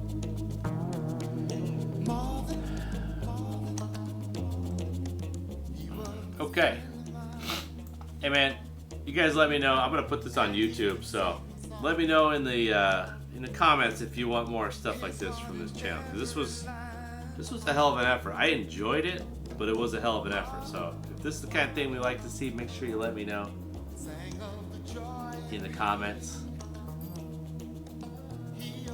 And let me know who you would put higher, lower. Who are your favorite players of all time? Objectivity. Do you think I maintain my objectivity? Obviously, I'm not a big Lakers guy, but I think I was pretty fair about it, honestly. I got Jerry West number 10. I mean, that was before my time, but I don't think I disrespected Kobe at all. I think I got a lot of love for Kobe. Kobe was dope. It's fucking awesome, man. Not a Kobe hater. All the way. I mean, I'm not a Kobe hater. Not anymore. Not at age 43, man. I'm over it. I'm not even gonna cry if OKC wins. I'm an old man now. These things don't matter to me as much. But that being said, I think it's important to control the discourse a little bit. Let's be real. Let's be real about what really matters out here.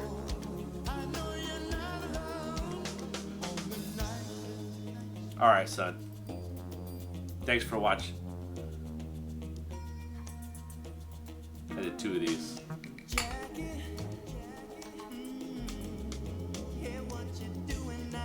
Had to celebrate. Cheers to all the greatest basketball players of all time and anybody who's ever contributed to the game. Cheers to y'all. Thanks for watching. Deuces. You set the world on fire.